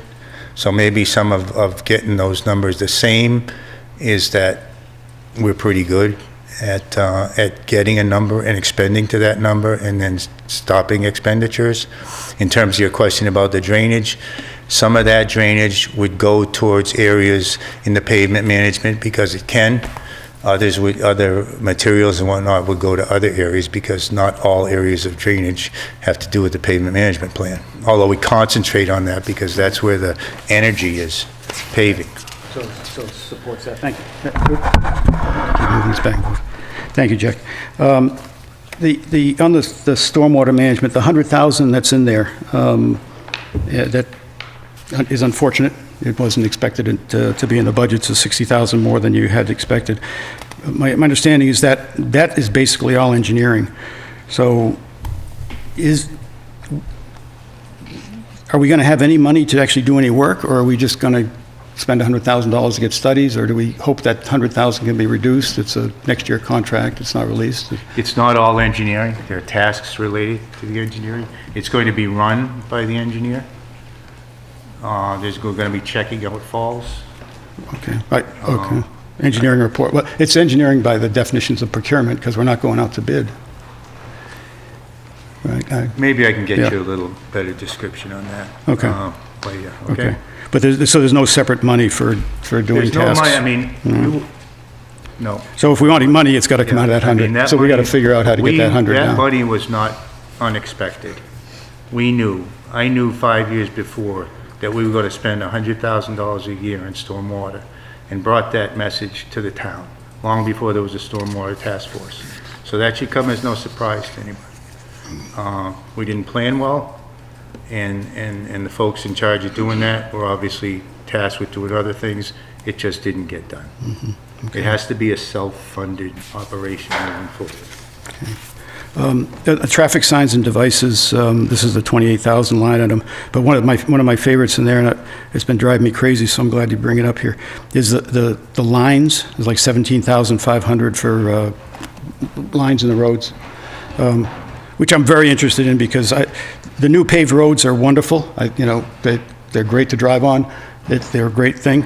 However, we seem to have lost the lines, and you get to my age, those lines are very critical because they clearly see where the edge of the road is when it's getting a little dark. People see where the center is. We've got curves and people are always drifting over. So this 17,500 is for the line painting that we're, on roads we're paving, I assume? The parking spaces, the handicap Okay, symbols, yeah, so it's not all, anything that's white okay. around town, the buildings. So do you think we're gonna get to see some more lines on roads? Because I'm seeing lines disappearing quicker than they're appearing, on roads, not the parking lots and What we're those going to do things. is we're going to do as many roads as we can. We do them now on a rotation. And obviously, if something is, has faded more quickly, which often happens with paint after the road has just been paved, or that's why you might not see more lines, because I don't paint the lines on the road the first year it's been paved, because the pavement is warmer and will absorb the paint into it more readily than if it's a year or so old. Oh, good input, thank you. And then in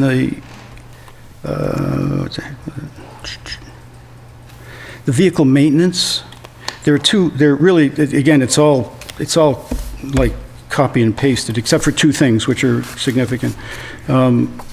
In the police, on the police, it went from 18 to 38,000, so there's looks like there's some $20,000 event expected in the police vehicle maintenance? Isn't this what you asked at the last time the police gave his spiel here? You were looking for that? I don't remember. That, Terry, you said we'll get that answer for you. That is you'll have to, number one, No. if it's a police item, you'll have to talk to Chief Marino, but what I expect Okay. that is, and I could be wrong, is that the money that was transplanted into his budget in anticipation of more outsourcing has now been removed from his budget Okay, and gathered with the money that was put into the fire budget, brought back, and not to hire Okay. a second person in the garage. so in what we reviewed, because that's why I wouldn't have expected to ask anything, those weren't in his budget, were they? So, You No? have to ask Okay. him about it. So this, and the fire is the same thing, fire's gone up 15K, so both of Yeah, those that's what came it is. directly from the chiefs, so I can talk to them. Okay. Thank you. And last thing, near and dear to my heart, I haven't seen the Lake Shirley Dam. I know we get that every 2 years, or every year, we get that inspected. Every time I've seen it, there's been actions that we should follow up on. Are there open actions now, and is there money in here somewhere that is going to There's address those? money in there somewhere, there's not open actions. We just Okay, had no the open actions, great. inspection done, and next year we'll be looking at revising the emergency action plan. We have that done Okay. by the. I think that was the one I was thinking of. Stantec, who, if I should for some reason forget, reminds me, and we're on a rotation. Every so many years, we do a dam inspection. Every Right. so many years, we do a emergency action plan revision. And I leave the money in there because, okay, we don't, if we need all that money this year, we'll put it somewhere, we'll never get that money back. Right, So yeah, that you money's don't get it earmarked back. for compliance with the Shirley Dam, with the Division of Dam Okay. Safety. Within this budget, or somewhere in some? Within this budget. Within this budget, okay. Great, thank you. Okay. Any other questions? Thank you. Okay, that being it, all right, thank you all. Thank you for getting me to and from work safely over the last several months. Appreciate it, and thank you for your presentation, Jack, very much. Thanks, guys. Thanks for coming. All right, thanks. Thanks, man. Thanks for taking the time. Sure. Yes.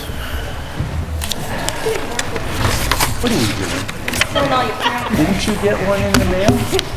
On the email? In the email, yeah, but I like to write on it at home and take notes in the email. You already did.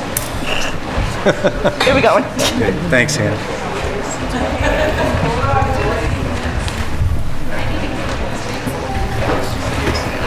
Pass them down. Okay, and then, Dr. Burnham coming up right there? yes.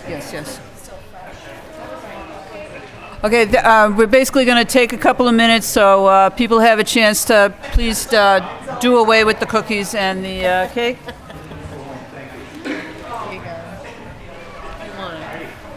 Thank you.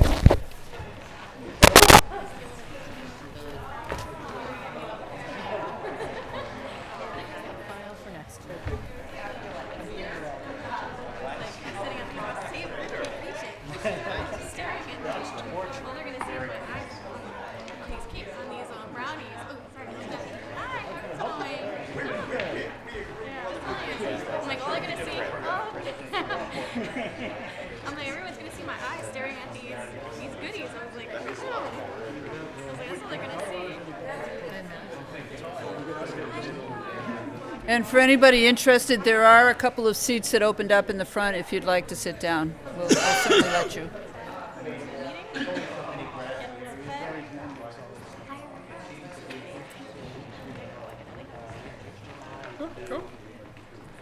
I guess while we're waiting for all of the technology changes and other things, I guess the I got many, trust me. I'm Too sorry? many. oh, okay. Are we good for minutes? Oh, yeah. Yeah. Behind from now until town meeting. Sure. In general, just because it's Okay. but I did send minutes in. If you guys have looked over. I did. Okay. Do we have a motion to accept those minutes? I move to accept those minutes. Second? Okay. Then all in favor? Aye. Aye. Okay. So the minutes of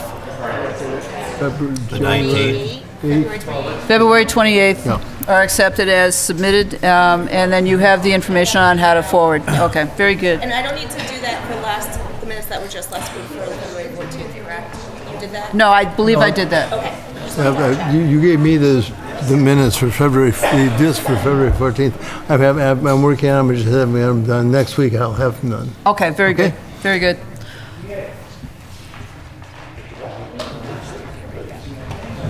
Where was the school budget?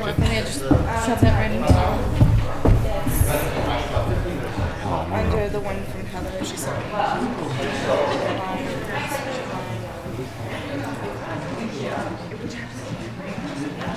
Okay, well, the only other, we can't skip to any other work tonight because probably that would just bring us to adjournment. We have more work to do, so. Are we not doing any No. dates? I just, in general, though, I'm following up on the conversation we had relative to the tanks. And I think I gave you, yep, following up on the conversation with relative to the fuel tanks. And I've collected the gallons of gasoline and gallons of diesel that have been consumed by the town for the last 3-4 fiscal years. And I'm getting the, at what cost we paid to bulk purchase relative to the pump price. And I just got one more thing to follow up on, which is the pump price of premium. And then I'll have something to present probably next week. Okay, super. We should share these.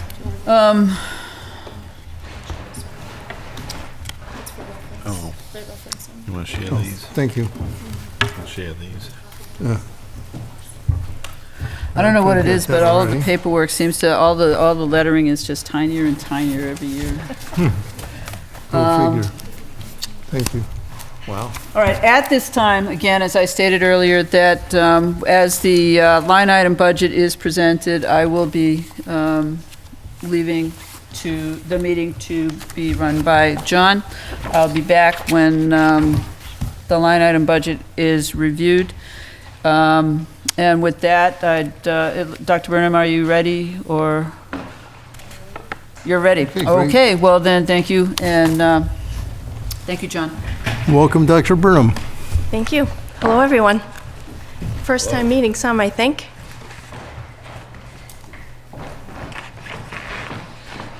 All right, so you all have a copy of our slide deck for this evening. Yep. So we always start with the mission of the Lunenburg Public Schools, and that is to provide all the students of Lunenburg the skills, confidence, and passion for lifelong learning so that they may find their own paths to successful careers, active citizenship, and rewarding lives. So the budget priorities. This year, we were guided by a goal of the school committee, and that was to approach the budget process with the impact on teaching and learning as a focus, as well as the 8 goals of the district strategic plan. We are in year 2 of a 5-year plan currently, and those goals focus on social emotional learning, civic learning and engagement, curricula and assessments, digital literacy and computer science, professional development, support for struggling learners, enrichment opportunities, and collaboration and communication. So the budget process, part of that goal 2 for the school committee this year was to take a new approach to budget development in its entirety. For the first time, we engaged in a process that involved the entire district leadership team. So that includes all of the principals, the assistant principals, and the department heads for the different departments in the school department. And they are all here this evening. Thank you all for coming, and I want to thank them for all their hard work, because this has not been an easy process to engage in, but they have taken that on with significant dedication, and I'm very grateful. So our process began back in August, believe it or not, when I met with the entire leadership team, and we vetted the district strategic plan to identify the goals of those 8 that had the highest impact on teaching and learning. So we narrowed our focus to those 3 goals. In October, all of the building principals and the department heads were asked to develop a budget, keeping those goals of the district strategic plan in mind, as well as the goal of the school committee. We wanted our resources to go to areas of highest impact on teaching and learning. In December, I presented my proposed budget to the school committee, and at that point, based on estimated figures, that budget presentation was a 5.9% increase. Funding. We should talk a little bit about that. It's something that there's a bit of a groundswell across the Commonwealth right now. involving lawmakers and district leaders alike, even teacher unions, relative to the foundation budget and the formula that is used to provide the funding to school districts. Back in January, we actually, Mr. Cassidy, our finance director, and myself were part of a panel of educators that presented at Fitchburg State University. We've included in the slide deck a few of the slides that were presented that evening, just so that you could get a sense of the gaps between what the foundation budget is formulated to provide and what the actual expenditures are. So you can see in those slides that it takes a look at the operations and management, teacher professional development, instructional materials, special education aides, those are our paraprofessionals, our special education teachers, non-special education paraprofessionals, and non-special education teachers. You can see those bars there. The brighter blue is the actual spending, and the deeper color is the formula. That's the money that's provided through that formula. And you can see that for the actual need, we oftentimes have to reallocate to different areas within the budget. You can also see a comparison of the actual spending and the foundation budget in regards to special education spending, as well as health insurance. So they are examining, they have formulated a commission, it's third year in existence. There have been recommendations that have come from that Foundation Budget Review Commission, and now it's at the point of trying to fund those recommendations. Nothing has yet been finalized or determined relative to a change in that funding. We don't anticipate, even if there were a change and even if it were fully funded, that there would be a significant impact in terms of an increase to a community like Lunenburg. The real impact would be for the larger, more urban communities. I think another piece of information, just as a point of information, we did a comparison using a tool that is available through the Department of Education. And we can compare ourselves to districts that either fall into a category with a similar student population or a category of similar wealth. And when you take a look at those comparative communities, they are not the same on both of those lists. But you can see where we fall in terms of per pupil expenditure compared to similar communities. And if you take a look at those numbers, you'll see that Lunenburg is on the very low end of that comparative group. So I'd like to take you back to December, or even prior to December, when I was working with the leadership team. We were tasked with trying to identify the needs of children and what services we would need to provide to meet those needs, as well as what were the district needs if we were to successfully address the goals of the strategic plan. We worked together as a leadership team, and many positions were brought to the table for discussion. You have an entire list of the positions that were brought to the table for discussion. We realized that that would present a significant increase over the current budget, and we worked together to prioritize the list. So the next slide will show you what stayed on the list and what came off the list. We are in need of a central office secretary. We are in need of a first grade teacher, and we can talk more about enrollment numbers and why that's important in a bit.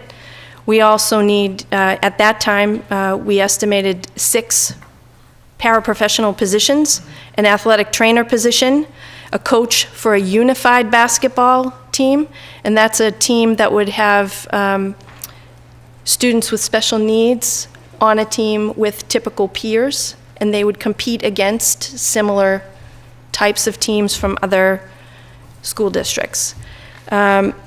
We hire in the summertime student custodians. We were also in need of a literacy coach and a middle school coaches.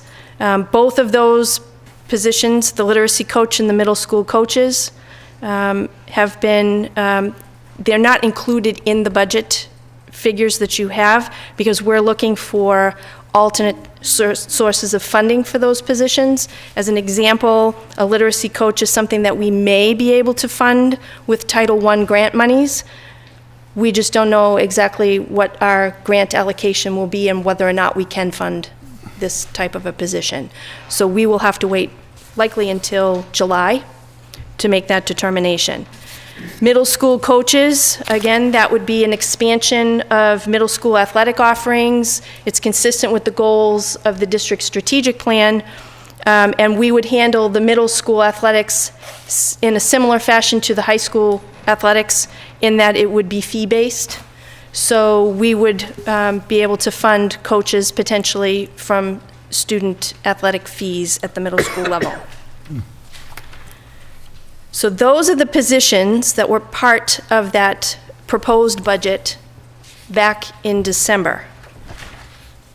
Since that time, we had a conversation with the town manager. We know that our target budget was an increase of 2.5%. We learned of that in later January. So at that point, we started making plans to close the gap between the proposed budget that we presented to the school committee to get to that 2.5% increase. So you have some summary data that shows that gap, identifies the numbers, total expenses for the FY18 actual, the FY19 budgeted, and the proposed FY20, the superintendent's proposed, which is now actually a 4.2% increase, compared side by side with the FY20 targeted budget from the town manager of 2.5%. You have the total salaries breakdown and the total overall budget. You also have information that gives a further breakdown in terms of the total budget, starting back with FY16 carrying forward, as well as the Chapter 70 monies that have come in over the course of those years, what percentage of the budget is covered by Chapter 70, as well as the local funding, and what percentage of the budget is local funded. So as we started to engage in the work of closing that $334,000 gap between the proposed budget and the target budget, we set forth with that task with the following priorities in mind as we determine cuts. We were committed to provide a quality, free public education for the children of Lunenburg, preserve student access to a well-rounded educational program, allocate resources to meet student needs, lower class size, and in that case, we're really talking about at the primary and elementary grade levels, inflict the least negative impact on students, and to be sure to allocate resources in alignment with the district's strategic plan goals and the school committee goal to allocate resources for the greatest impact on teaching and learning. So the next slide will show you the positions that are new positions that are included in the budget, alongside with those positions that would be reduced to get to that target budget. So the central office secretary position is still in the budget. A grade 1 teacher is still in the budget. We now believe that we need 5 paraprofessional positions. That's down 1 from our December budget. We've kept the unified basketball coach position in, the student custodian positions in. We will still look to fund the literacy coach and any middle school coaches with alternate funding sources. And the positions that we will need to reduce in order to get to that target budget are 1 foreign language teacher at the high school, 1 foreign language teacher at the middle school, 1 non-special ed paraprofessional position at the high school. There's what we term a bubble teacher. We had a large class that is currently in the 5th grade. They're moving up to the 6th grade. Typically, that teacher, that full-time employee, would be reassigned to follow that bubble class forward. We're going to eliminate that position. We are looking to cut a half-time librarian position at the primary school, a part-time greenhouse manager at the high school, and a part-time secretary at the Turkey Hill Elementary. So what are the impacts for these reductions? We will be looking district-wide, and we will level fund our supply accounts. Essentially, that means that there's a slight decrease to our funding for supplies with increased costs, et cetera. We're also going to do an analysis of our paraprofessional schedules and where we can, without negatively impacting student need, we may have an overall reduction of hours in a weekly schedule. We are also going to reduce the number of stipends that are paid out to staff. We just won't post those stipended positions. And those positions include the department heads at the high school and building leadership teams at every building, as well as advisors for high school clubs and activities. As far as each of the cuts that we will be making, you have an impact statement for each of those positions. For the half-time librarian at the Lunenburg Primary School, there will be no library special. It's part of a rotation with art, phys ed, and music. This will reduce the prep periods for teachers from 6 to 5. Teachers will be asked to bring students to the library as part of their regular class time, and we will seek parent volunteers to help with library maintenance and support for classroom visits. At the Turkey Hill, that part-time secretary position, the position is currently unfilled. So if we reallocate and have a slight increase to the secretarial overtime account, that should assist the 1 secretary assigned to the Turkey Hill with any additional support needs.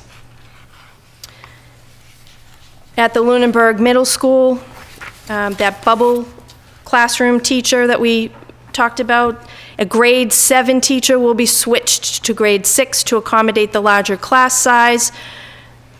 It's a total of 138 students right now. This will make 6 grade 6 teachers. The past several years, there have been 6 to 10 new 6th graders that register over the summer.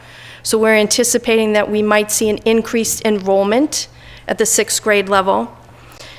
Grade 7 will function with 5 full-time teachers. Student enrollment is currently at 131, making class sizes approximately 26, with potentially 1 class size 27. The teacher of foreign language cut at the middle school. This would be an elimination of a program that has been developed over the past 2 years in which students are exposed to 3 languages and the different cultures in order to make a more informed decision on which foreign language they would want to take in grade 8. This cut comes at a true reduction of services for students. The middle school will run 6th and 7th grade specials and enrichment with 1 less offering in that rotation, and that would cause the enrichment class size to be increased. At Lunenburg High School, we had proposed a brand new position back in December of an athletic trainer. We're taking that position off of the budget to meet this target budget of 2.5%. The district will not have a full-time athletic trainer on staff. The district will attempt to contract available athletic trainers in the local area at a per diem rate when possible. The department will continue to provide the safest environment within the means available to the student athletes. The position is going to be a requirement by the state for all athletic departments at some point in the near future. That has not been issued as a mandate at this time. This position is, however, vital to help provide a safe environment for the students who participate in athletics. Additionally, at the high school, the foreign language teacher position, based on enrollment analysis, we will be phasing out French as a program offering at the high school. Students will have 2, not 3 options for language choices as incoming freshmen. AP foreign language courses would always remain available through Virtual High School, which is our online model for courses. The high school has 25 Virtual High School seats available. Students taking AP foreign languages would also be given priority for those seats. We will see a slight increase in class size in Spanish and Latin, as well as in advisory classes due to the loss of a full-time teacher. Additionally, at the high school, that elimination of a paraprofessional position, this is for supervision of a study hall period. This will impact the high school advisory program. We will not be able to mandate what we have now, every Thursday, a 24-minute activity, which is truly at the heart of the advisory program. Staff will simply be supervising students in study halls. This impacts teacher planning and making connections with students, which we know is vitally important. Additionally, that greenhouse manager position, there would no longer be small group activities in the greenhouse. Other staff and students would have to assume the responsibility for watering the plants year-round. Looking forward, there are some things that I feel I need to make you aware of. They're on our radar, and I want to make sure that they're on yours as well. Enrollment. We do not have any tools that can give us reliable projections for enrollment. Over the last 4 years, and there's data included on the following slide, we have seen a steady increase in enrollment. This year, we saw a 33% jump in the kindergarten alone. We had 15 students register for kindergarten in August. That's a class size. So the kindergarten class size right now is at 25 in each of the classes, and that is really not an acceptable class size for students of that age. We've also taken a look at town birth records, and we're seeing that there's, the birth rate is holding steady and some increase as well. In order to attempt to get a handle on enrollment for next year's kindergarten, so that we could do our best to be informed for this budget process, we moved the kindergarten registration from March to early February. At this point, we have currently registered 99 students for kindergarten next year. That would put our kindergarten class sizes with the current 6 kindergarten classes at between 16 and 17 per class. I want to caution everyone that registration is not closed. Students will continue to move into town. Parents will continue to register children for kindergarten through the rest of this month, April, May, June, July, and August. I have some real concern that I may need a 7th kindergarten classroom. If that's the case, I need to hire another teacher and a paraprofessional to have another kindergarten classroom. We are also paying attention to the enrollment numbers and the need for additional classroom space at the primary. This may necessitate a move of our pre-K classrooms that are currently at the primary to available space, potentially at TCP. So you have the information on enrollment since FY10. You also have information as to relative average class sizes throughout the district. Additionally, I want to call to your attention that we are obligated to support all learners. And what we're seeing in town, there's a shift in the demographic, and we're seeing a shift in the needs of the students that are coming to school. It's not a problem that is unique to Lunenburg. Across the Commonwealth, every school district is seeing an increase in the profile of student that requires additional behavioral supports and interventions. We're currently not very well equipped. We've done some work this year, bringing in extra contracted services, using behavioral supports, experts coming in. We've also contracted with a consultant to do some training on behavioral interventions for classroom teachers. But that work needs to continue. We also need to look at establishing what in the education world we call a tiered system of supports. What is the right level of support that should be provided to all students in a building, all students in a classroom setting? What supports are available to those small number of students that need something more than their typical peers? And what would be that third level, tier 3, where we have a child with some significant need for additional supports? As we look at all of that, there are going to be shifts in terms of curriculum, staffing, and the professional development need is going to continue. I also want to make you aware, I give a presentation annually to the school committee relative to the performance on our MCAS testing.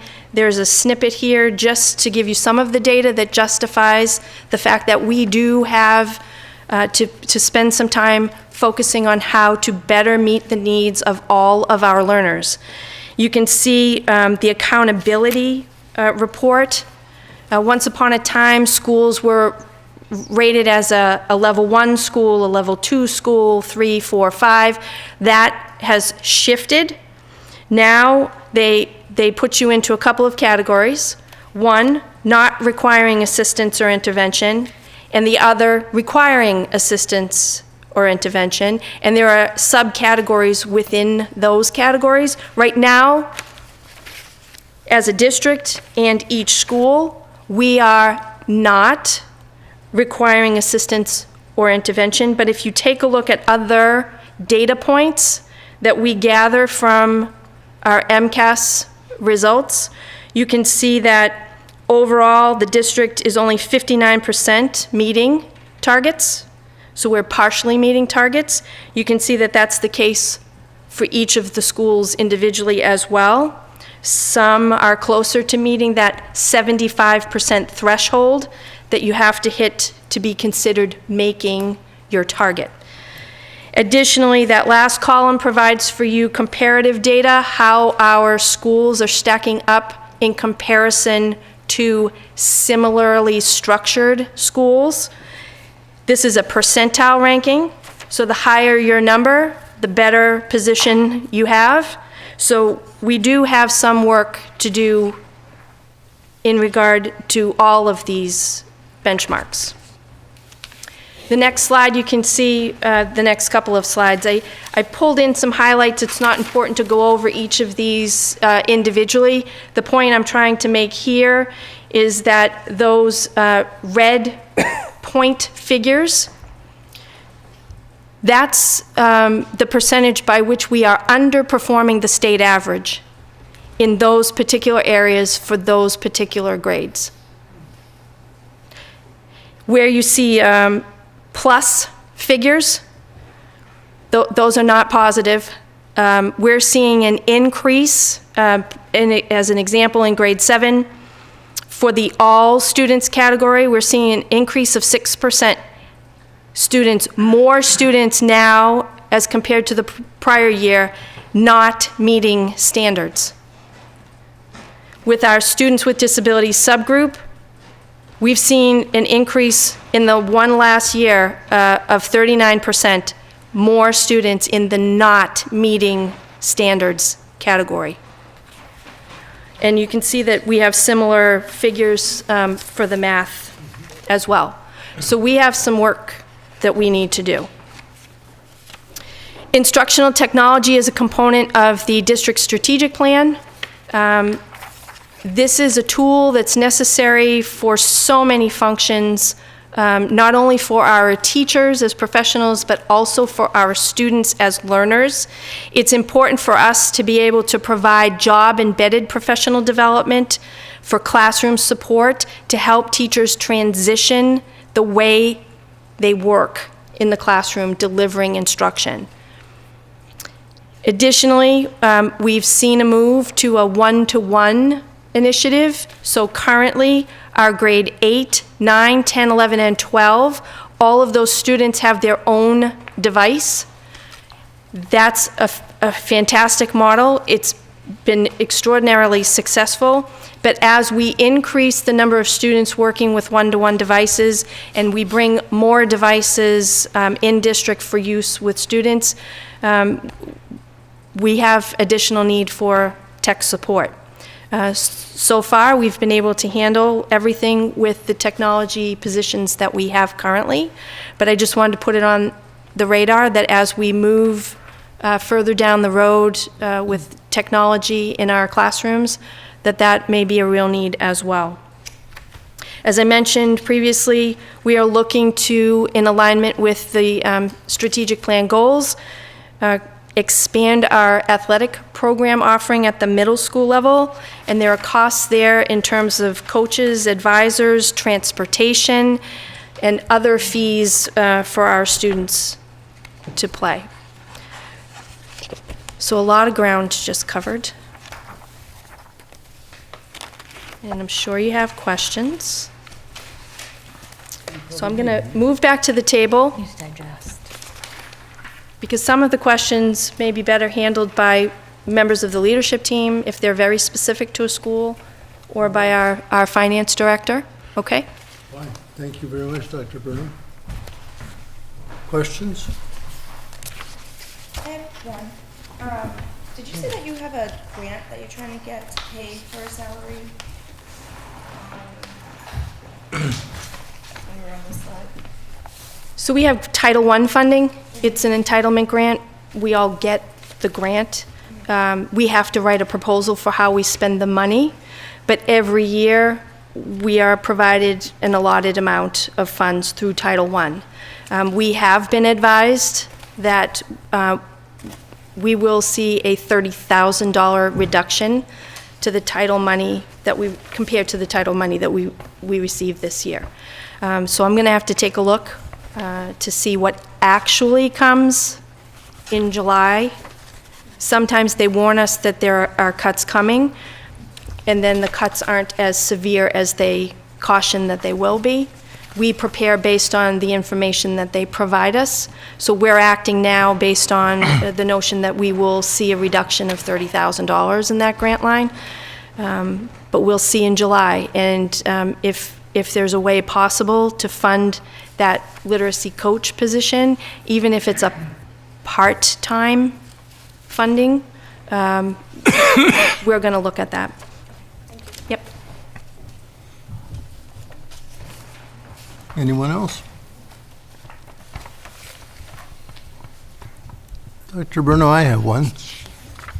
Perhaps second. Your budget request totals $21,029,000 relative to the town manager's budget, target budget of $20,695,000. So that's, you had said, a $334,000 increase over that.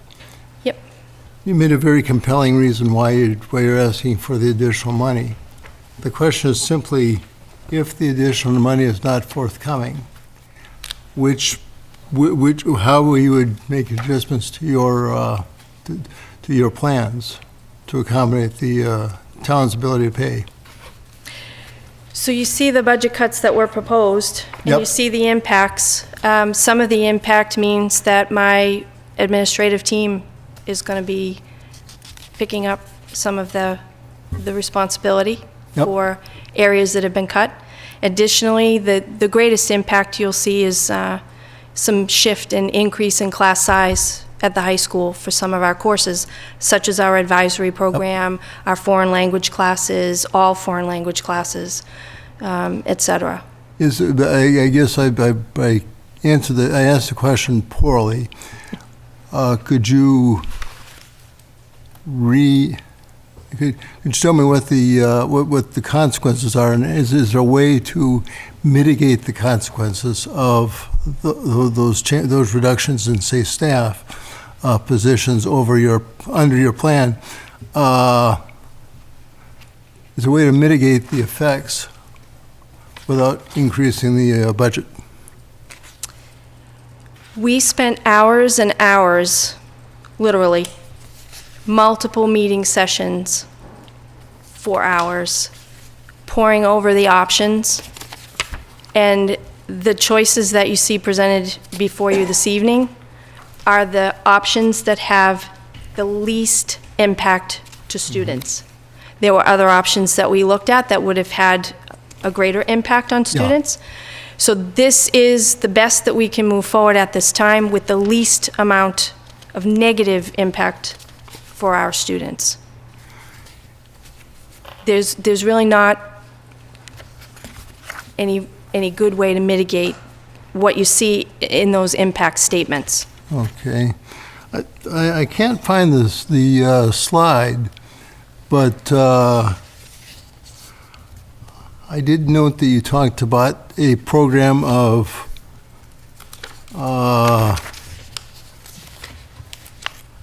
web-based learning or Virtual high school? virtual high school. At the upgrades, at the upper grades, how does that work, and is that a program that can be translated to the lower grades or not? Virtual high school, correct me if I'm wrong, Mr. McGrath, but it's limited to high school grade levels. Yeah. There are other options that we can take a look at outside of virtual high school. We've just recently started to explore some of those options, and those options can translate down to the primary grade level. Yep. We're not in a position to move forward in that regard in any way, because essentially that is not face-to-face learning, it's totally online learning. It would not necessarily be my recommendation to move to that model of learning in the early grades. It's much more appropriate for middle and high school, but we will certainly explore this other avenue that has been made available to us more recently, and if there's a way to move forward with that for fiscal year 21, we certainly would bring that forward. However, the way it works, we have a teacher who is assigned one period to supervise students who are taking courses through virtual high school. Yeah. So you could have we have 25 seats for that one teacher commitment. That's the way virtual high school works. That's not our decision. For one teacher, you get 25 seats. Okay. You could have 25 students in the room. In theory, all 25 could be taking a different course online. We also, that teacher who supervises those students during that period, they also have the responsibility of entering grades that students earn through the virtual high school into our grade reporting system. I certainly sympathize with your approach, because I do know that teaching younger kids is very teacher-intensive as opposed to remotely. And a lot of that stuff just can't be translated effectively to the web. not now, maybe not ever. I'd like to shift over, if I may, first of all, before I hug the mic anymore, anybody got any questions? I had more of a summary question. Why don't you go and then I'll go So on. it looks like there's a big jump this year. Is the way the budget's written this year, or what you're proposing, does it put us in a better position next year and in the years to come to not have this irregular increase or more than what we would have expected for an increase? As far as a budget proposal, Yeah, no. okay. I mean, in all honesty, you saw the list of needs that we identified Yeah. in our original work back in November. We took many positions off that list because we know at the time we were budgeting with a guideline of an 8% increase in our health insurance costs, right? So that was a factor because with every new position, you have to factor in the insurance costs as well. So that full list of positions that we started this process with, factoring in that 8% for health insurance, would have been an ask from the school department of an 8% increase. That's not at all feasible or really doable in any way.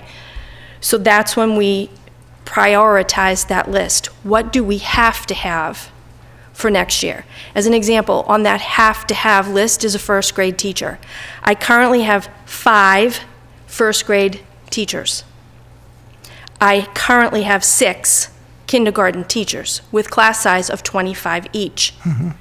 If those 6 kindergarten classes move forward to 5 first grade classes, the class size is automatically going to go to 30 in the classroom. Given that and the trend that we know historically, we see an average of 10 additional students enroll for first grade in Lunenburg Public Schools that did not attend kindergarten with us. That would now mean I would have 32 first graders in a classroom. That is not educationally sound. Yeah. That can't happen. So we have to find the way to put that first grade teacher in. That's why that position stayed in this budget. It was in the original proposed. It's in the 2.5% budget as well. The same need exists for the central office support. Over time, in response to budget crises in the past, with the economic collapse as an example, a decade ago, budget cuts forced position elimination, but the responsibilities are increasing. There are constantly new responsibilities coming for tracking data, reporting data, et cetera, from the Department of Ed. More responsibilities, less people. People are juggling the work, honestly, in some cases, of 3 people, and mistakes are made. Then you've got man-hours lost to correct mistakes. It's not efficient, and it's not timely. So that's a position that we absolutely have to have in order to have an efficient operation. The paraprofessionals, they're not brand-new positions. They're positions that have been acquired and are currently temporary and are being paid out of our substitute account. But they are employees that we need to carry because students' IEPs now call for that position for their support. I can't continue to carry them as day-to-day subs when I need them to report to work every day. So they aren't new positions, they're just now going to be carried in the salary portion of the budget. I think, I just want to make sure I've asked the question correctly. I understand in this budget cycle, you're looking for an increase that's above what the town manager is recommending. Are we going to go through this again in the next budget cycle? Or does what we're doing in this one, all right, so we will be going through this again? Likely. It will be the same thing? Likely. Yeah, okay. I mean, you see that, unless there are new needs identified between now and next November, the next big need I have will be to restore a curriculum director type role. The district has been without somebody to lead curriculum in the district since 2012, I think. Wow. So that's really the nuts and bolts of what we do day in and day out, right? Curriculum, instruction, professional development, all of that work is vitally important. It's not as important as the need for a first grade teacher, which is why it's not in this year's budget requests. But you will likely see that position in a budget when I come back next year. And a same level of increase in the entire budget. I can't say that. I really don't know. I can tell you that I continue to learn, the ways in which the district is operating. There's some high-level conversations that need to be had, particularly at the middle and high school level, around course offerings, course pathways, if there are different ways that we can approach the instructional model, potentially with some reorganization, there can be a reduction in FTEs that could offset the increases that I'm asking for. I don't know that they would completely be a net zero, so I can't say that I wouldn't be asking for some bit of an increase. But you have my word, I'll do my best to find those places that we can cut costs in order to put those increases in. Thank you. I'd like to follow up on one thing you said a few minutes ago. You said there are 10, you've flagged 10 additional students who will be entering school as first graders next year? That's been the pattern over a number of years. Okay. So that would be in addition to the 145 kindergartners that are in now. So you'd have 155 first graders next year, which is where you Which is why would drive the class size up to unacceptable levels. Okay. So long as I got that straight. Thank you, Yeah. Doctor. Thank you. John? So maybe I have 2-3 questions about the class sizes you mentioned. So my understanding is kindergarten, you recommend like 15 students would be a good class size? I would say somewhere between 15, no more than 20. Okay. What about grade 1 to 6? Ideally, I wouldn't want any more than the 25. I would like to keep those actually somewhere in the range of 20, 22. Okay. And then higher up? Higher up, the elementary grades, I would still want to keep in that same range.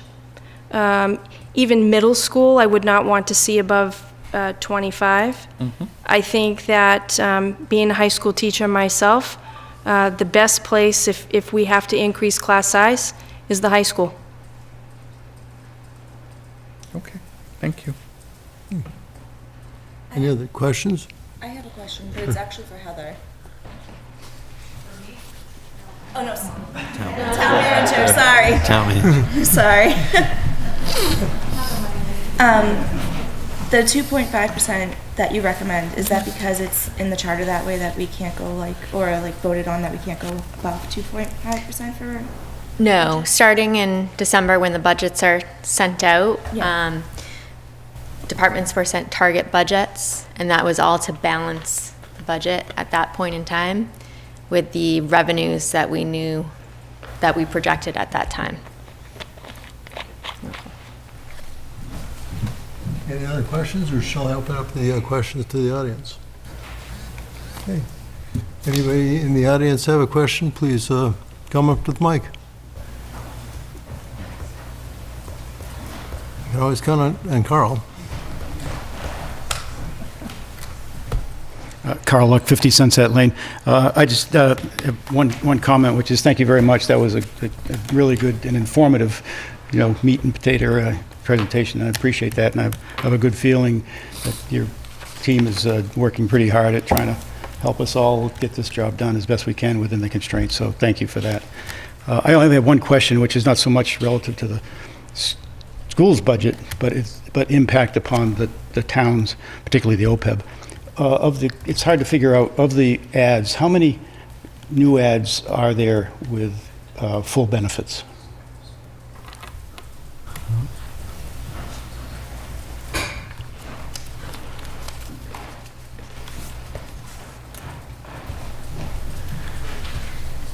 Of all the new budgeted full-time positions, we had a portion of those positions that we budgeted benefits.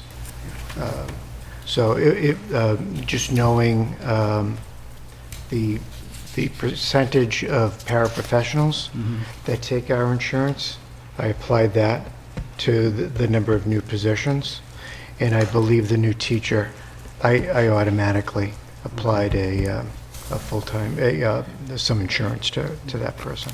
So, again, I'm not so much worried about the cost, because all your costs are in the school, and that's okay, but I would like to track the OPEB impacts, which is just how many full-time benefit people will be added there that will show up in our OPEB liability. So is it 1, 2, 3, 4? I believe there was probably about 4. Around 4? Okay, Yeah. great. That's And, close enough. Okay. Thank you, appreciate that. Thank you. Thank you.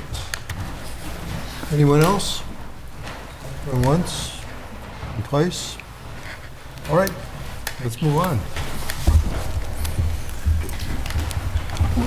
Thank you.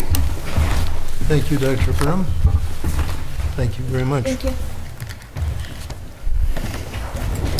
Okay, and also just to reiterate the way that this goes, and as was discussed in the 5-year forecast that was originally put out by the town manager, the budget process is a fluid process. The recommendation that will be made by the Finance Committee will be voted on March 28th, and obviously, any new information that comes up between now and then will be helpful and may affect what's presented on the floor of town meeting. And then, based on what's presented on the floor of town meeting, there's always opportunities for voter participation to recommend any changes at that time as well. So, the budget process being what it is, thank you very much, Dr. Burnham. I'd have a whole bunch of questions, but I'm not allowed to, so. But I will comment that I did note that it's interesting to see a trend that had been a decreasing number of students really start to work its way back up, which is presenting some interesting challenges, obviously, so. But with that, obviously let my computer die while I was away, so I need to find the agenda. I'm not sure if at this point, Oh, I've been logged out. do we have any department or committee reports? We do not? Nope. Okay, then that being said, then certainly happy to open up to public comment at this point. Anyone, any public comments? My name is Peter Beardmore. I live at 282 Pleasant Street in Lunenburg. I have a question for the superintendent and for the school committee and for the finance committee as a whole. It wasn't clear to me from the presentation what you're recommending.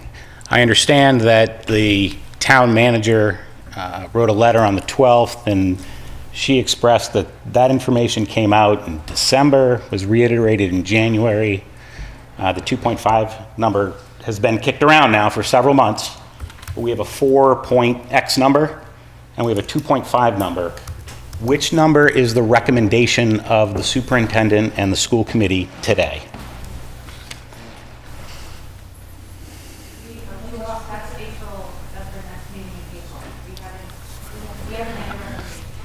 Okay, I'm sorry, so at this point then, just to, because there are people watching who can't hear a thing that's coming from over there, is it sounds like basically, based on some of the information that's come forward, that the school committee will be meeting in April to further adjust the budget as it is. And I'm not sure if at this point, do you have a sense of what the gap is between the town budget and what the, all right, is that of the level service budget, or is that of the ask? Between my recommended 4.2% budget Mm-hmm. and the 2.5 target budget provided by the town manager. Okay, thank you. Does that answer your question? It does, but it raises another one, which is Okay. you just explained that the Finance Committee is going to make a budget recommendation on March 26th? The March 28th would be the public hearing for the warrant articles going to town meeting. At that time, the town manager will re-present the numbers that will be part of the recommendation at town meeting. So the Finance Committee will, at that time, vote to make any recommendations or make any movements, or there may be movements that might be suggested in the interim. But the process is, at the public hearing, action will be taken for the Finance Committee to make its recommendation to town meeting. Okay.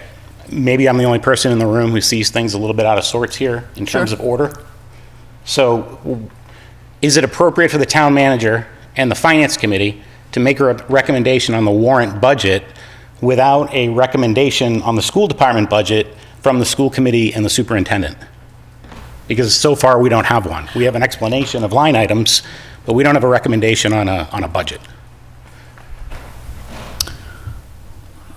I don't know whether it makes sense, but I think that basically that's how the schedule is going to go based on how the school committee is going to be meeting and when we have the public hearing. The public hearing is by charter I and understand. bylaw required to I be when understand. it is, right? So I think that Is this a normal course of procedure? Yes, Okay. yes.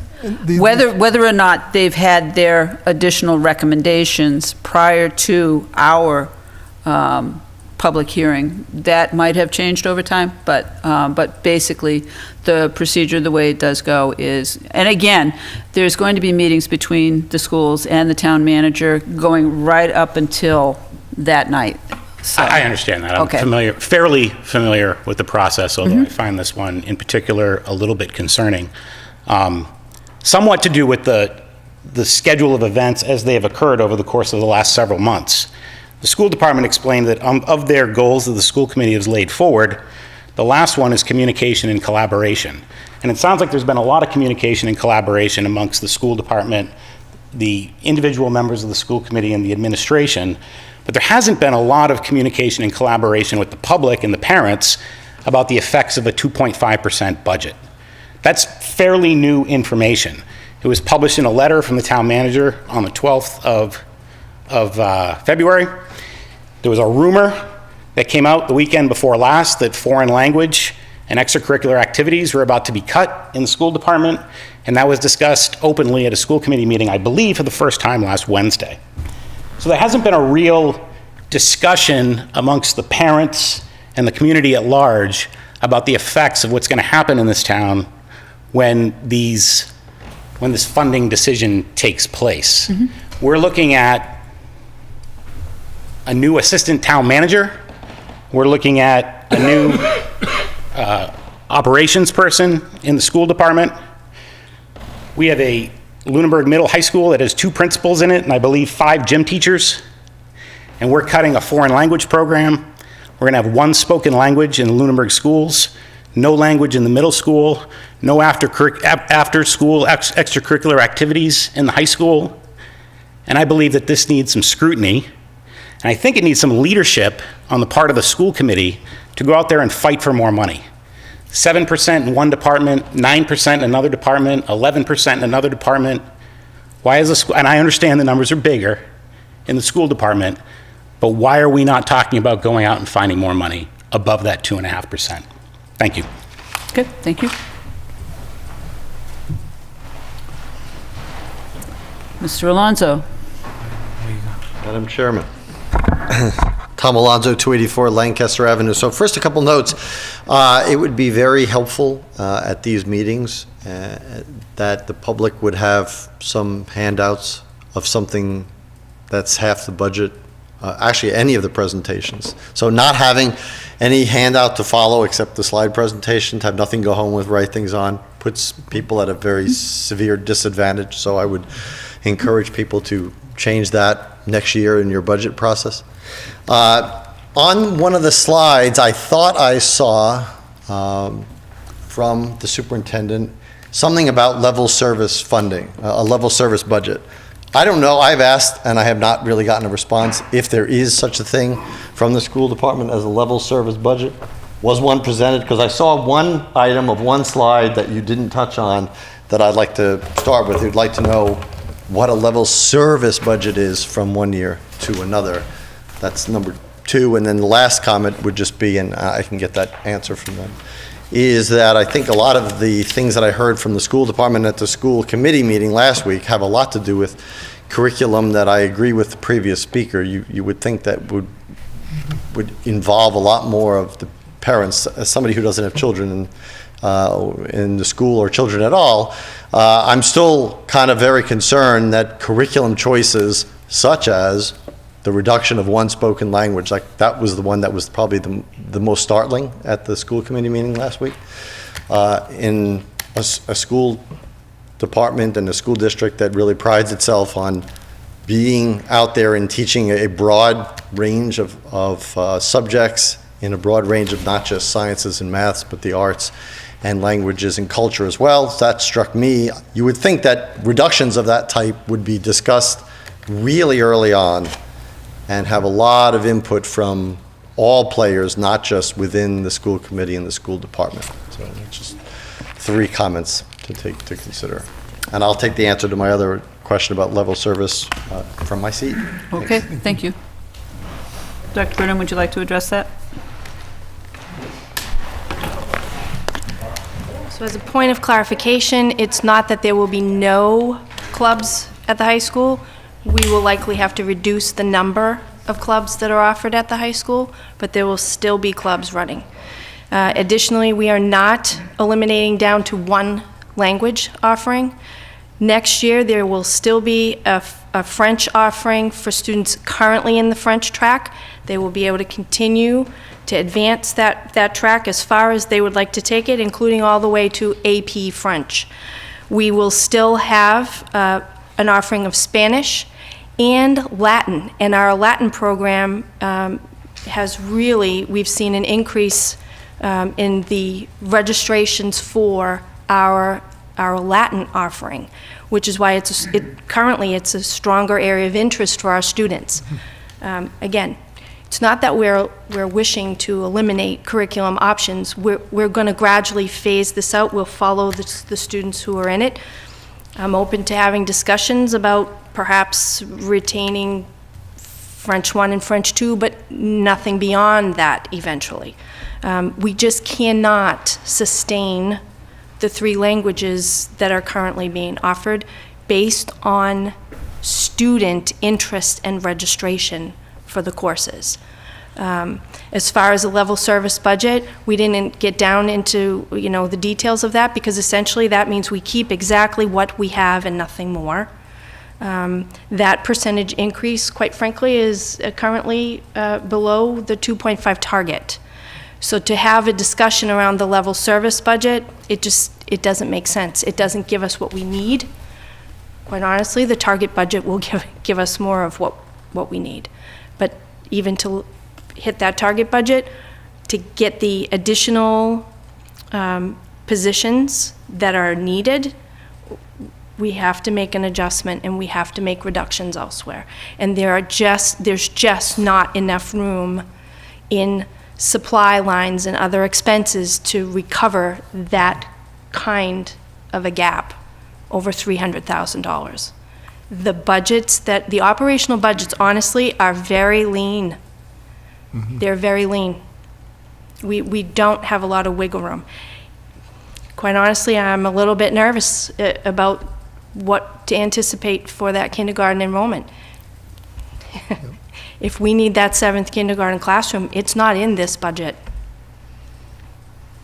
So it's as lean as we can get it to that 2.5%. It's not what I would recommend. Yeah. It's not what I am requesting, but if that's the target that we have to live with, those are the cuts that we would recommend to, again, have the least negative impact to students.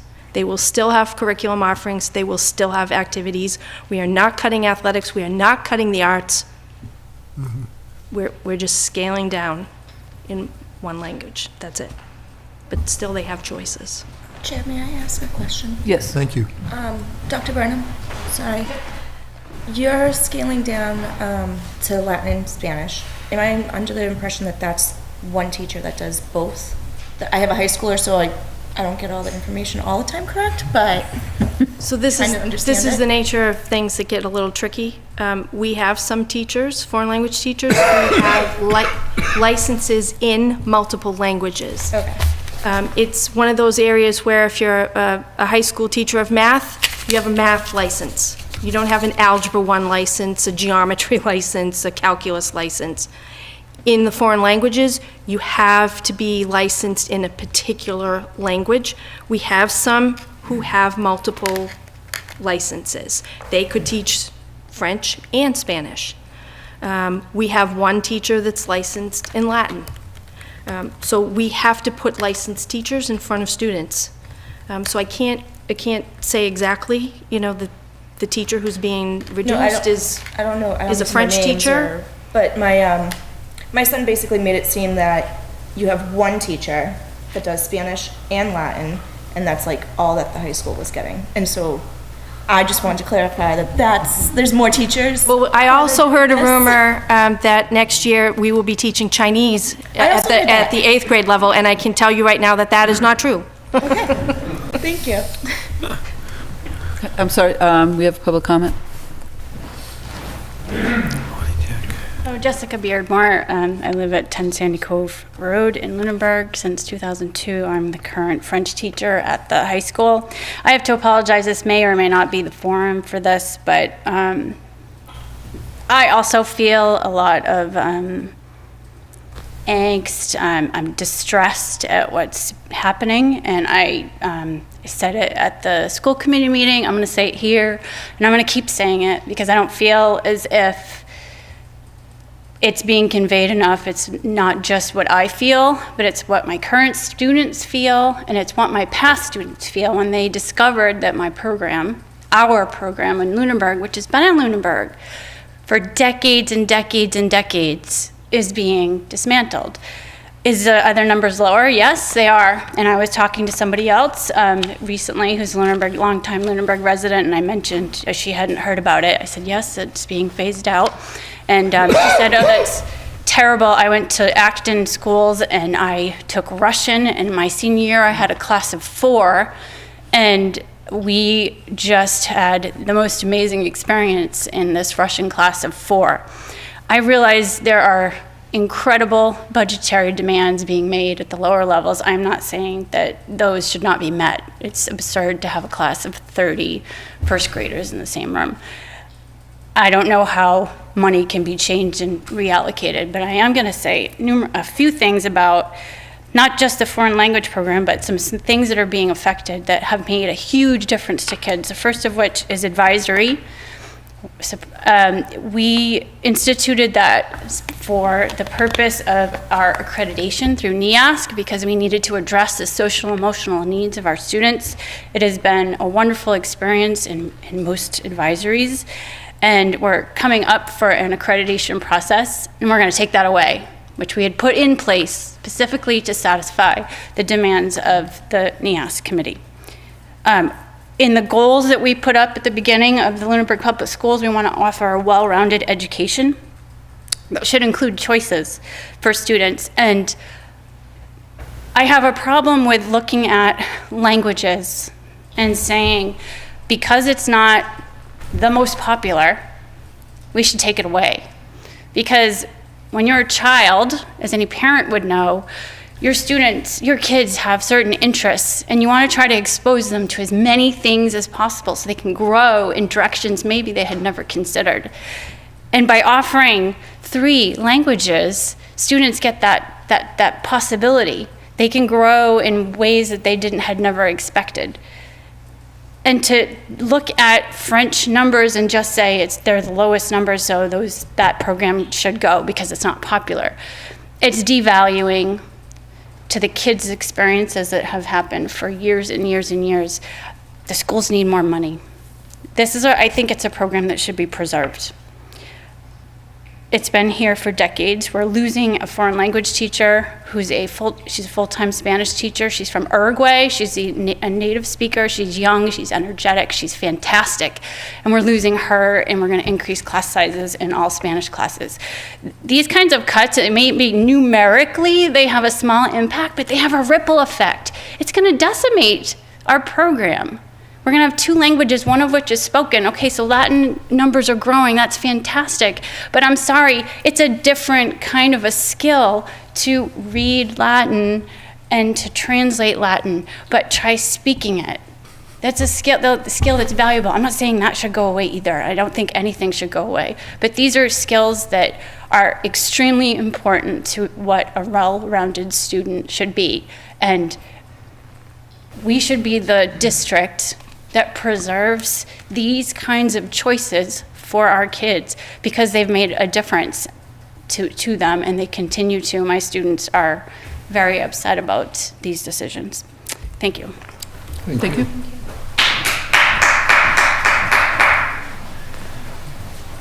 Mr. Luck. Mr. Alonso. Because I publicly stated it, I want to publicly apologize to the school committee because they did have handouts of tonight's slides, and I didn't see them, I wasn't directed them, and I didn't want it to go unsaid, so I apologize.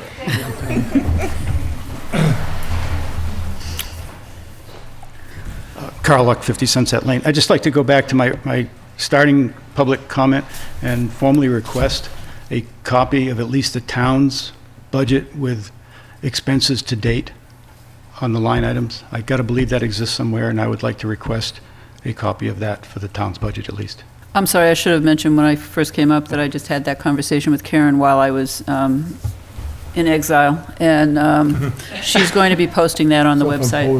Excellent. Okay. Thank you. I had forgotten that somebody else had made the request, and I had forgotten that probably earlier this week. Any other public comment? All right, I'm going to go back to the committee department updates because I maybe have one little comment, and I'm in the lucky position that I speak 4 languages fluent, and yeah, I had to learn them in a hard way because my parents moved to an area in Europe where a language was spoken I didn't speak. So it was like, here's the school. It starts next Monday at 8 o'clock. Have fun. Today, I need to say it was a interesting but great experience. I can leverage all my languages, I would say almost on a daily basis. In the job I am in IT, it helps a lot to be able to address people in the language they really want to be spoken to. I still struggle with the Canadian French, but that's something different. But I think if there is something the town should preserve, that's really giving that possibility to learn other languages and be exposed to other countries, to other cultures by learning those languages, in my opinion, is pretty important. Thank you. Okay, thank you. Okay, again, going back to committee department updates. A member of the Eagle House supporters just handed me a reminder to make an announcement that on April 7th at the Eagle House, the Red Sox 2018 World Championship Trophy will be there for a fundraiser. So for $5 per family for a picture with the trophy, show up at the Eagle House on April 7th at 2:30 p.m. Okay, any other? You might want to repeat that. It's very loud in here. I don't know that it, yeah, I think basically, I think it's out there. I think it's out there, okay. So April 7th, yeah, it's too early to go to the Eagle House now, but April 7th from 2:30 to 4:30, the Red Sox 2018 trophy. Have a picture with your family for $5 per family. Next meetings, as I said earlier, March 21st, we're going to be hearing from the last of the department presentations. And on March 28th, we will have the public hearing, and the public hearing will be beginning at 6:30. And it occurs to me that I skipped right over, is there any town manager or financial officer update?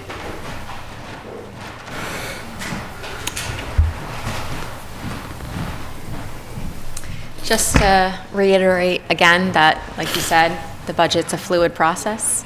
So, and we will be re-examining the number for the school and hopefully allocate what we can more to the school budget. Also in transition as we're examining the new growth figure. I don't know if people can hear you. Can't hear me? Is that better? Okay. So is that- Okay. Okay.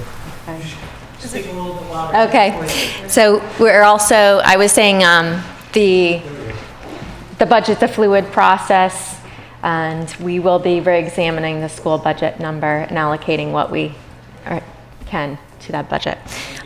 As well as the new growth estimate.